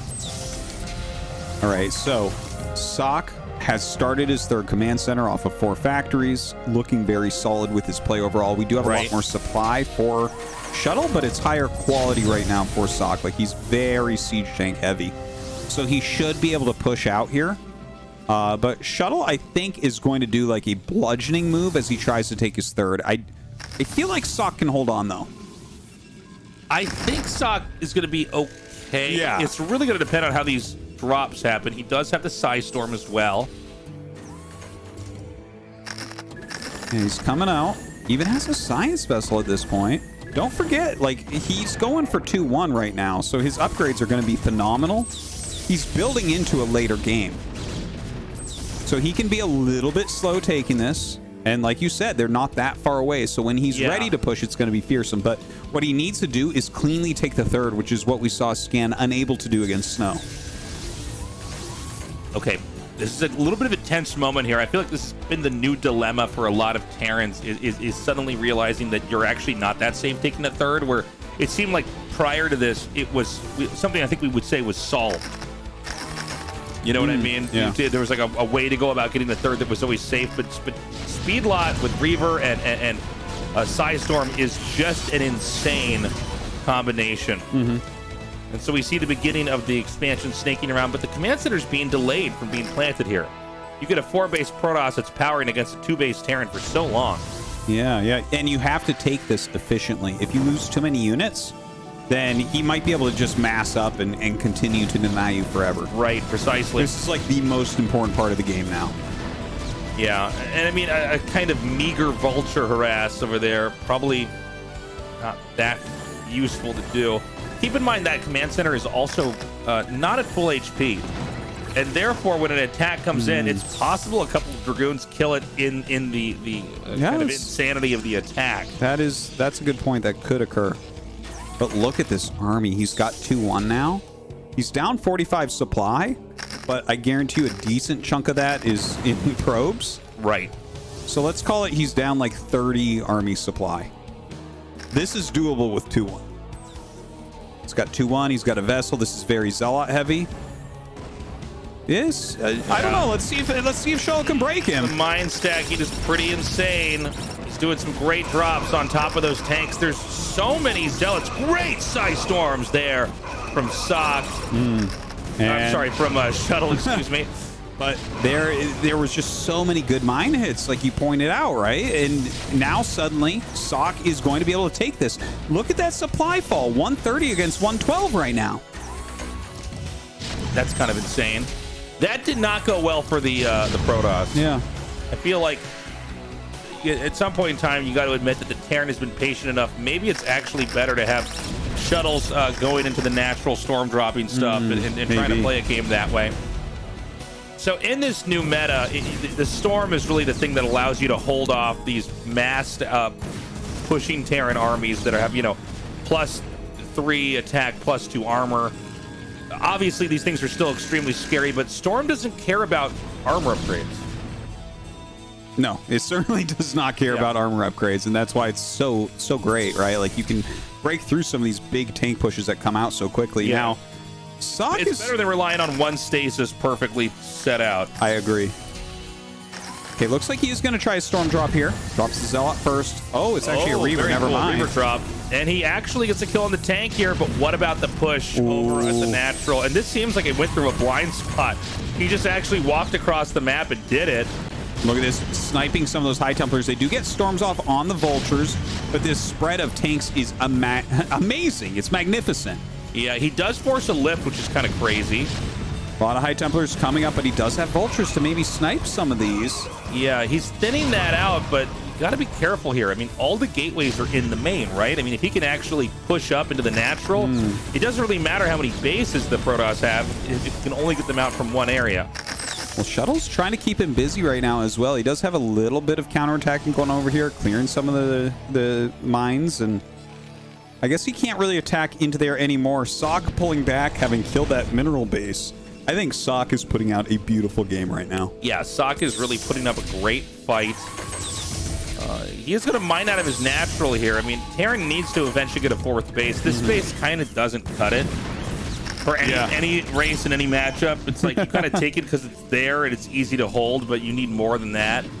Yeah, he needs a fourth CC. You're completely right. It's like time to get it if he hasn't started it yet. Yeah, now we do have dilemma as well here on both sides is who's going to take 12, because if Terran takes that, it's going to be hard for Protoss to really control the map. Just a good spot to occupy, but yeah, I don't think Protoss is able to ever take that base. I don't think so. But Terran might maybe be. if you went carriers or something like that, and you just use that to kind of defend the area, but can't. Oh yeah, I could see that. That would be a weird game. Yeah, and I think we're already far away from a possibility of a game developing like that. Yeah. All right, a lot of mines being laid out on the map. sSak matching supply here with Shuttle. Shuttle actually has pretty decent upgrades. Ooh, a little bit sloppy there, hitting some mines. Lots of Zealots coming out again. I feel like Shuttle's armies have been just slightly too Zealot heavy. Yeah, I would agree with that. There's some of these armies, in PvT, you want to get like just 12 Dragoons, and then the idea is you only have Zealots, and they kind of trip over all the spider mines, and they do so much damage. But I think it's actually too much. I think it might actually be better to have Dragoons somewhere in the back. You can't have just drops and then a wave of only Zealots, and then you want to use Psystorm too, because the Zealots do die. That is true. They sort of pull the spider mines, they pull the other damage in with the rest of it, and Psystorm is there to abuse the clumping as well. And so, yeah, you have these almost like PvZ armies here. Yeah. I'm under the impression, just from watching this, that Shuttle is not as confident with his style as some of the other Protosses we've seen so far. Oh, it might be. It might be. I mean, Best and Snow really seem to just kind of know the ins and outs of it. Like the fact that you ever see just Zealots and Templars moving around, this is wrong. I think it tells us something about his hotkeys. Just the way he likes to hotkey his army, perhaps. That could be. Here we go, another drop in over here. Ooh! Doesn't quite get the storm off. That would have been so juicy, too. Look how many SCVs were there. I know. Oh, my God. That would have been amazing for Shuttle. Now, Shuttle is starting to get a lot of the other bases on the map. And sSak doesn't have a fourth yet. He just started it? That's so We're crazy. 19 minutes in. He just started it. Think about this, man. If all the SCVs end up having to be over at the mineral only, you could storm and like literally kill almost all the SCVs. Yeah. Because everything's on one base. Yeah, you don't want to do that. All right, here we go. He's pushing out right now. 3 very high energy vessels. That's going to be really helpful. A few tanks going the wrong way. Doesn't look like it's going to be punished. Or maybe it will be. The Zealots charging in here once again. Some Psystorms going down, but sSak pulls back nicely. What a scary siege tank-based army. And this is actually surprising me, like looking at those two armies, that we actually have Shuttle ahead in supply here. Because that army looks much better for sSak. Nice Psystorms coming down here, and this is where the Protoss kind of has this new age answer for, you know, the big pushes that are sort of deal with. A couple good storms over here, if he has any more, would be the dream. But I am just seeing not that right now. Yeah, there it is. He hits a couple decent ones, but there are some good D-matrices out on these tanks as well. Comes forward with the Vultures. Got to rally some more units into here for sSak, and he brings Shuttle supply down towards his own level now. Does he have the energy upgrade on the Templars? He should. Yeah, I'm unsure. Do we have EMP, I think, is a question as well. I don't feel like I've seen it, but I've seen a lot of D-matrices. Whoa. Crazy Reaver shot there. Okay, another great Psystorm. Oh my God. Psystorms like that are going to win the Protoss this game. And there's another beautiful storm here. And again, you could see that the storms, again, without, you know, armor being a thing to worry about, suddenly they're falling as if they're Hydralisks. Yeah, really shredding through. I think we had a little bit too much clumping there from sSak. It looked like he was actually pretty well ahead and maybe was able to kill that base again, but he didn't spread. And the storms ate him alive. Crazy. Now, okay, so that's mined out. Observer, beats me to it. These are all the SCVs like in the game. Yeah, we get a few nice storms on there. Yeah, no, that would have been so juicy before. Now the game could go on if 12 o'clock is seized, and it looks like Terran's going to try to get that. Well, if he's going to take 12, I think he needs to really hold this area and deny this base. Right? Like, he is setting up very nicely there. Don't forget, we don't have, like, a big bank right now for Shuttle, right? So even though he's mining quite a bit, if sSak can continue to be relatively efficient... I can't... Yeah, I know. That fight is how Tastosis feels about PvP. Yeah. There, it's like when Dragoon shoots 2 tanks. Like, yeah, it just kills them. Yeah. I'm like, the goon doesn't even die. I'm like, really? Nothing? 0? You just have +3 attack. They're in siege mode. I'm told that's good. Okay, again, these storms are working out so nicely, and you know, it's funny. It just seems so much better than, you know, just the Arbiter stasis. Not that doesn't have a role in the game, but it just, you know, there's more room. There's more fights you can take. It's not all, you know, oh no, I got my Arbiter EMP'd. Yeah. Damn it. There's a lot more play in this new Speed Shuttle High Templar style. You have a lot of spells that decide the game, a lot of grinding down rather than the one big push. And I think that a lot of pros kind of prefer that rather than, like you said, like, oh no, the EMP hit and I guess that's it. Yeah, I guess it all comes down to your spellcaster countered mine. Now, what I will say is I'm surprised we don't have Arbiters out yet, though. Going Templars doesn't mean you can't get Arbiters. Yeah. Having 1 or 2, especially with a recall, especially just, you know, having a good stasis sometimes is one of the great moves. Stasis stuff down and then do storm afterwards. Well, you know, it has been a little bit of a crazy game too, so in a way I understand where it's like we haven't actually had these guys maxed out very much. They've been pretty broke throughout because they keep on having these little fights and scuffles. Okay, so the Dragoons are clearing this out. You could go mass shuttle and drop, by the way, in there, and you could do. It's almost like doing a recall, so to speak. Look at this. He's moving a lot of army up here just in case. Protoss is actually doing a good job of monitoring what's happening at 9 o'clock. There's a really good spread of observers here. I think the observers are fully upgraded with speed and vision range. And so it's pretty easy for the Protoss to control everything on this avenue. But it does seem like Protoss just has the bottom right now. And this is a lot of minerals in a place that's pretty hard to push, honestly, with storm play. Yeah, no, I definitely look at this game right now, and it feels like Shuttle, just the amount of map he has and how low the minerals that the third must be getting for sSak. It seems like a hard game for Terran to win. Yeah, it just doesn't seem like a great Psystorm there. On top of those Vultures. Woo. Yeah, and I'm worried right now that this attack's going to come in here and just roll the Terran. I mean, there's so many units coming down. And again, every Psystorm that he can cast is just going to be huge. Actually getting those SCVs beautifully done. Oh my god, and he will force this back. So sSak is barely going to be mining from here. Now that being said, there's a big amount of army up here. Maybe there's some counterplay that can be done. Zal's trying to run down this ramp. Not going to be too efficient doing that. Yeah, nice Psystorm there as well. Now sSak running his Vultures over to the side. We'll see if he can maybe do a counter somewhere, but what sSak really needs is another mining base. Okay, another push comes down. And, I think that we're almost out of options right now for sSak. I think sSak's done a pretty good job, but he is suffering from the 4-player map dilemma right now of, like, there's just more bases Protoss can probably get a hold of. And he's never taken the center-left base. Yeah, that's very true. In fact, I think there might be a pylon over there. Oh, that's right. I think he put that there a long time ago. Yeah, I think so. All right, scans here, and he's actually looking like he's going to knock this base out. This is a really big deal right now. Now, their goons are coming up trying to clear some of these mines, but this is a scary sSak army to deal with just a small amount of goons. Yeah. This is a crazy game. The center right is almost mined out, correct? Center right, yes. It's very low. This is actually all Protoss really has. I guess they did reclaim the mineral only, but sSak, like, basically hasn't had a fourth base this game. He had a fourth base for like a few minutes. Not even a few minutes, like 2 minutes. Yeah. Which means his third has to be almost mined out. He's got, like, I mean, what you see is almost what you get for him. Right, right. Well, there's a big army coming down. I mean, Shuttle's almost maxed. Oh my god, there's no observer here. This is so bad. He's they're storming the mines. Not a bad idea. Oh, that EMP hits several high temperatures. Nasty. It was indeed. And look at this. sSak holding on. Yeah, he's going to lose the Archons here. Yeah, he should if he just gets some high ground vision right there. I guess he does have some.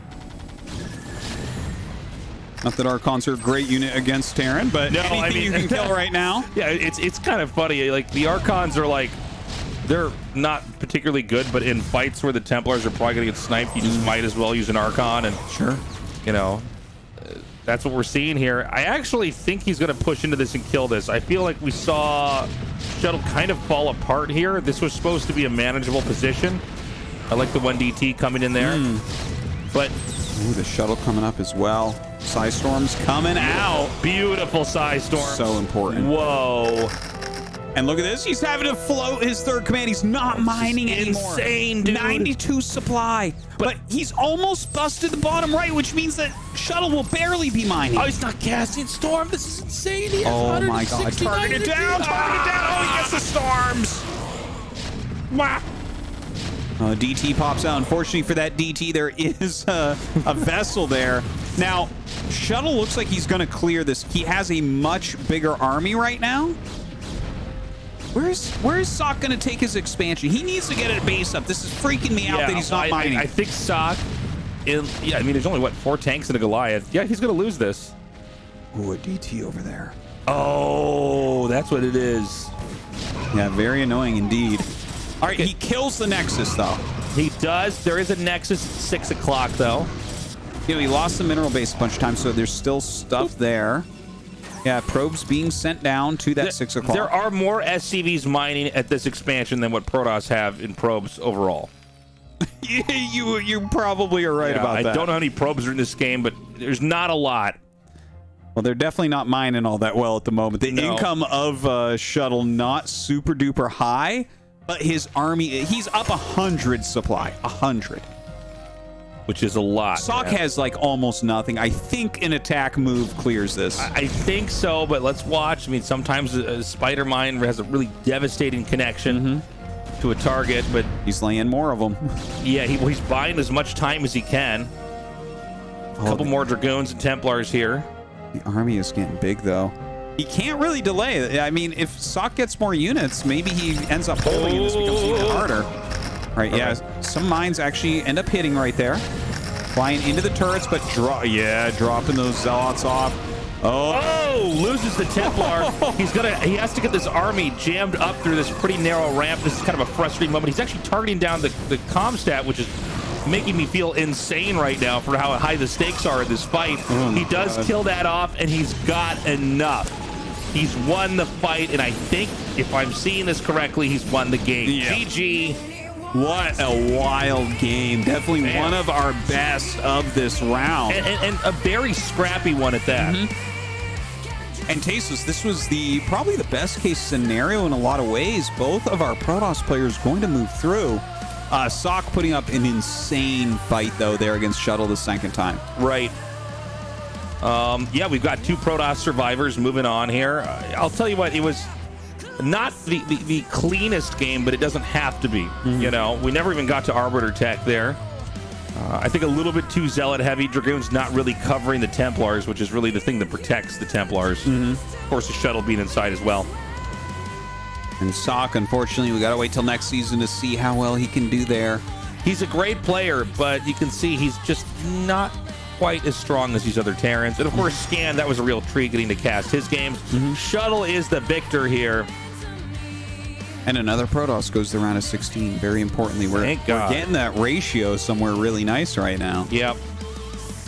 And that's going to be it for Group D, everyone. Yeah, we still have an interview coming. We got to chit-chat a little bit more about everything. ASL 시즌 That interview is going to be now. 24강 기조 경기 모두 함께 만나보셨습니다. 두 번째 진출자 김윤중 선수 만나보시죠. 축하드립니다. 감사합니다.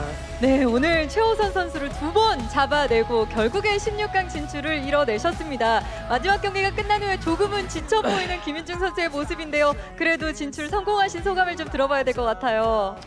마지막 경기 끝나고 드는 생각이 이게 시청자분들이 좀 머리가 많이 어지러우셨을 것 같아요. 그 생각부터 먼저 들더라고요. 둘 다 누가 더 못하냐 이런 느낌의 경기라 가지고 너무 힘드네요. 경기하면서도 김윤중 선수, 최호선 선수 모두 좀 혼란스러운 부분들이 있었을 것 같아요. 그래도 김윤중 선수가 초반에 이 최호선 선수의 치즈러쉬를 잘 이겨내고 이후에 게이트 늘려가면서 병력까지 잘 모았는데 이 탱크의 일격에 한번 휘청하는 순간이 있었거든요. 네. 그때 조금 아찔했던 순간이셨을 것 같아요. 호선 형이 평소대로 했으면 제가 졌을 텐데 저 형도 뭔가 갑자기 정신을 못 차려가지고 거기서 잘 된 것 같아요. 그래도 김윤중 선수가 일꾼을 잘 살려내면서 다시 한번 기회를 잡아내셨는데 휘청한 이후에 그래도 12시를 밀어내는 완벽한 판단 덕분에 좀 승기를 잡았다고 느끼셨나요? 유일하게 게임하면서 생각한 게 그거 하나예요. 저기 한번 그 전에는 그냥 손 가는 대로 했고 생각 한번 딱 들어간 게 잘 된 것 같아요. 김윤중 선수가 이 장윤철 선수의 승자전에서 패배하면서 조금은 멘탈적으로 흔들렸나 싶은 생각이 들 정도로 지금 조금 많이 지쳐 보이시는 것 같아요. 장윤철 선수와의 경기에서도 사실 200병력 모아서 조금 승리를 잡아보려는 계획이셨던 것 같은데 생각대로는 잘 안 풀리셨던 것 같아요. 여기 좀 그 한방 전투까지는 잘 됐는데 그 뒤에 좀 이제 리버를 잃으면서 져가지고 또 리플 보니까 이걸 졌다는 제 자신에게 이제 죄책감 그런 것 때문에 좀 많이 흔들렸던 것 같아요. 그래도 16강에서는 김윤중 선수의 조금 더 강력한 모습을 볼 수 있지 않을까 싶어요. 왜냐면 16강에 저그 선수들이 굉장히 많이 포진해 있잖아요. 기다리고 있으시죠? 지금 아마 지금 저그 유저들 중계하면서 많이 올라가는 사람들이 봤을 때는 너무 좋아할 거예요. 지금 특히 김명훈 선수가 좀 좋아할 것 같고 저를 제일 첫 번째로 좀 뽑아가지 않을까 싶어요. 김윤중 선수 좀 김명훈 선수를 만나고 싶은 마음이 있으신 거죠, 그러면? 가고 싶은데 저번에도 이상한 짓 해가지고 나가리 됐거든요. 네. 이번에는 딱 올라온 선수 보니까 저보다 못하는 선수가 없어요. 저 데려가야 돼요, 김명훈. 저 데려가세요, 형님. 그럼에도 불구하고 이 김윤중 선수 대회에서의 모습은 정말 다르다라는 걸 또 한 번 증명해 내보이면서 ASL 시즌 11 16강에서 또 경기를 펼치게 되셨는데요. 팬들이 많이 응원해 주실 것 같아요. 한 말씀 해주시죠. 제가 대회 전에 좀 예민하게, 원래 평소에는 시청자분들의 드립침을 좀 잘 봤는데 대회 전에 예민하게 좀 드립을 많이 못 받아줬어요. 그래서 찐텐으로 화내고 다 나가라 그러고 대회까지 건들지 말라 그러고 그랬는데 이제 올라갔으니까 조금 유해지게 또 방송하면서 재밌게 또 방송하면서 또 열심히 준비하겠습니다. 김윤중 선수 지금 제가 옆에서 보니까 땀도 정말 많이 흘리시고 오늘 경기 얼마나 집중해서 하셨는지 아마 팬들도 많이 아실 거라는 생각이 드는데요. 16강에서도 멋진 모습 기대하겠습니다. 축하드립니다. 감사합니다. 자, 이렇게 해서 D조의 마지막 16강 진출자 김윤중 선수와 함께 인터뷰 나눠봤습니다.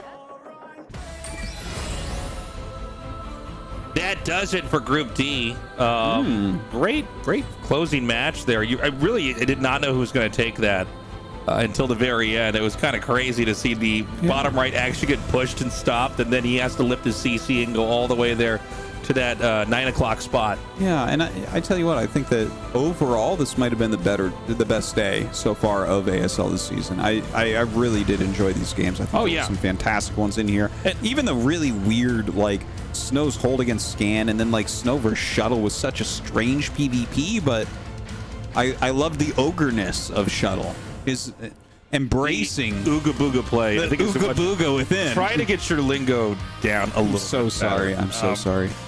No, this was a great day. We've got three amazing, very different Protosses here in the round of 16. We've got Best, we've got Snow, we've got Shuttle. Obviously, we have plenty more Terrans to come. And nobody who's a Zerg can be complaining with a lineup like this. Oh, no, that's an insane Zerg lineup right now. Definitely, they seem to be the favored race this season. But we are not done qualifying people for that next round. 2 more groups. Group E, Group F. And that is going to be Sharp, Gamo, Bisu, Oregon. That is a very fun group. Really hoping we can see Bisu play well there. And then Mini, Soso, Among, and Miso.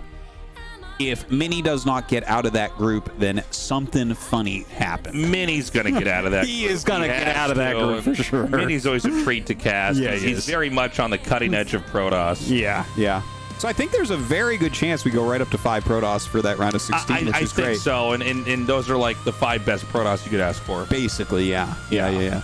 And, as far as who else is going to make it, I mean, I think Sharp will probably pull through, and then, like, I'm guessing Mong for Group F, but it seems like it could really go any which way. Yeah, I mean, we're going to have to find out. I'm excited to see Bisu back here now. Yeah. See how well he's going to perform. We do not have Flash in this season of ASL. He's taking some time off. I believe he's having some pain in his shoulder. Yeah, he has a shoulder injury. Yeah, that is true. So hopefully he gets better and can come back. He has taken ASL seasons off before. Yeah, this isn't the first time that's happened. Yeah. So I know that the big narrative in the past ASL was like, he's random, he might win the whole thing. This is insane. That can still happen. Just not this season. Yeah, and just to put this in perspective as well, because I'm sure some people are watching like, no, once you drop out of a season, you're done. No, he dropped out of a season previously and then came back and won the next season. So this is something. He's able to leave and come back and still be that good. He's careful with his health. It's important. And the thing is, he's still playing. Take breaks. So he's still in shape. He's just not playing as much. When you play in ASL, you got to practice like crazy. Yeah, no kidding. You got to really stay on top of your game. So he's still like playing some on stream, but it's not super duper hardcore that's going to irritate him, Right. So, we welcome the time off and we look forward to having him back here. But Bisu is always somebody I'm excited about seeing play because he's been so impactful for Protoss and at times has been the best player in the world. And we don't know what the future holds. Is Flash going to keep dominating? Are we going to have new players come up and usurp them? Or some of these other old gods going to come back and reclaim their dominance? I know. It's exciting to watch. And some of these new guys coming up are starting to look real good. Guys, do go to the Patreon, patreon.com/ASL English. We are not being paid by AfreecaTV to do this, but you guys supporting us directly allows us to make stuff like this and keep the history of StarCraft alive. Yeah, and it has been fantastic so far. I'm so happy that we're casting ASL. It feels so right to be sitting here with you and making jokes and watching our favorite players and describing what's going on. Where it all started for us. Yeah, and where it's all going to end for us as well. Yeah, Tastosis. It's a beautiful thing. Yeah, no, my final cast will be a StarCraft 1 cast. Okay. Hand over heart, Tastosis. Yes. I hereby swear that my final cast will be a StarCraft 1 cast. You guys watch. It's like I'm going to be 102 years old. I'm like, I got to keep that promise. And every day, it's like, even if I'm casting, like, I'm still casting Valorant, I'm like, right after that, I'm like, I cast a StarCraft 1 game before I go to bed. Just in case you die in your sleep. Yeah. Guys, that's all the time that we have. Thank you again for joining us, and we'll see you, or Group E,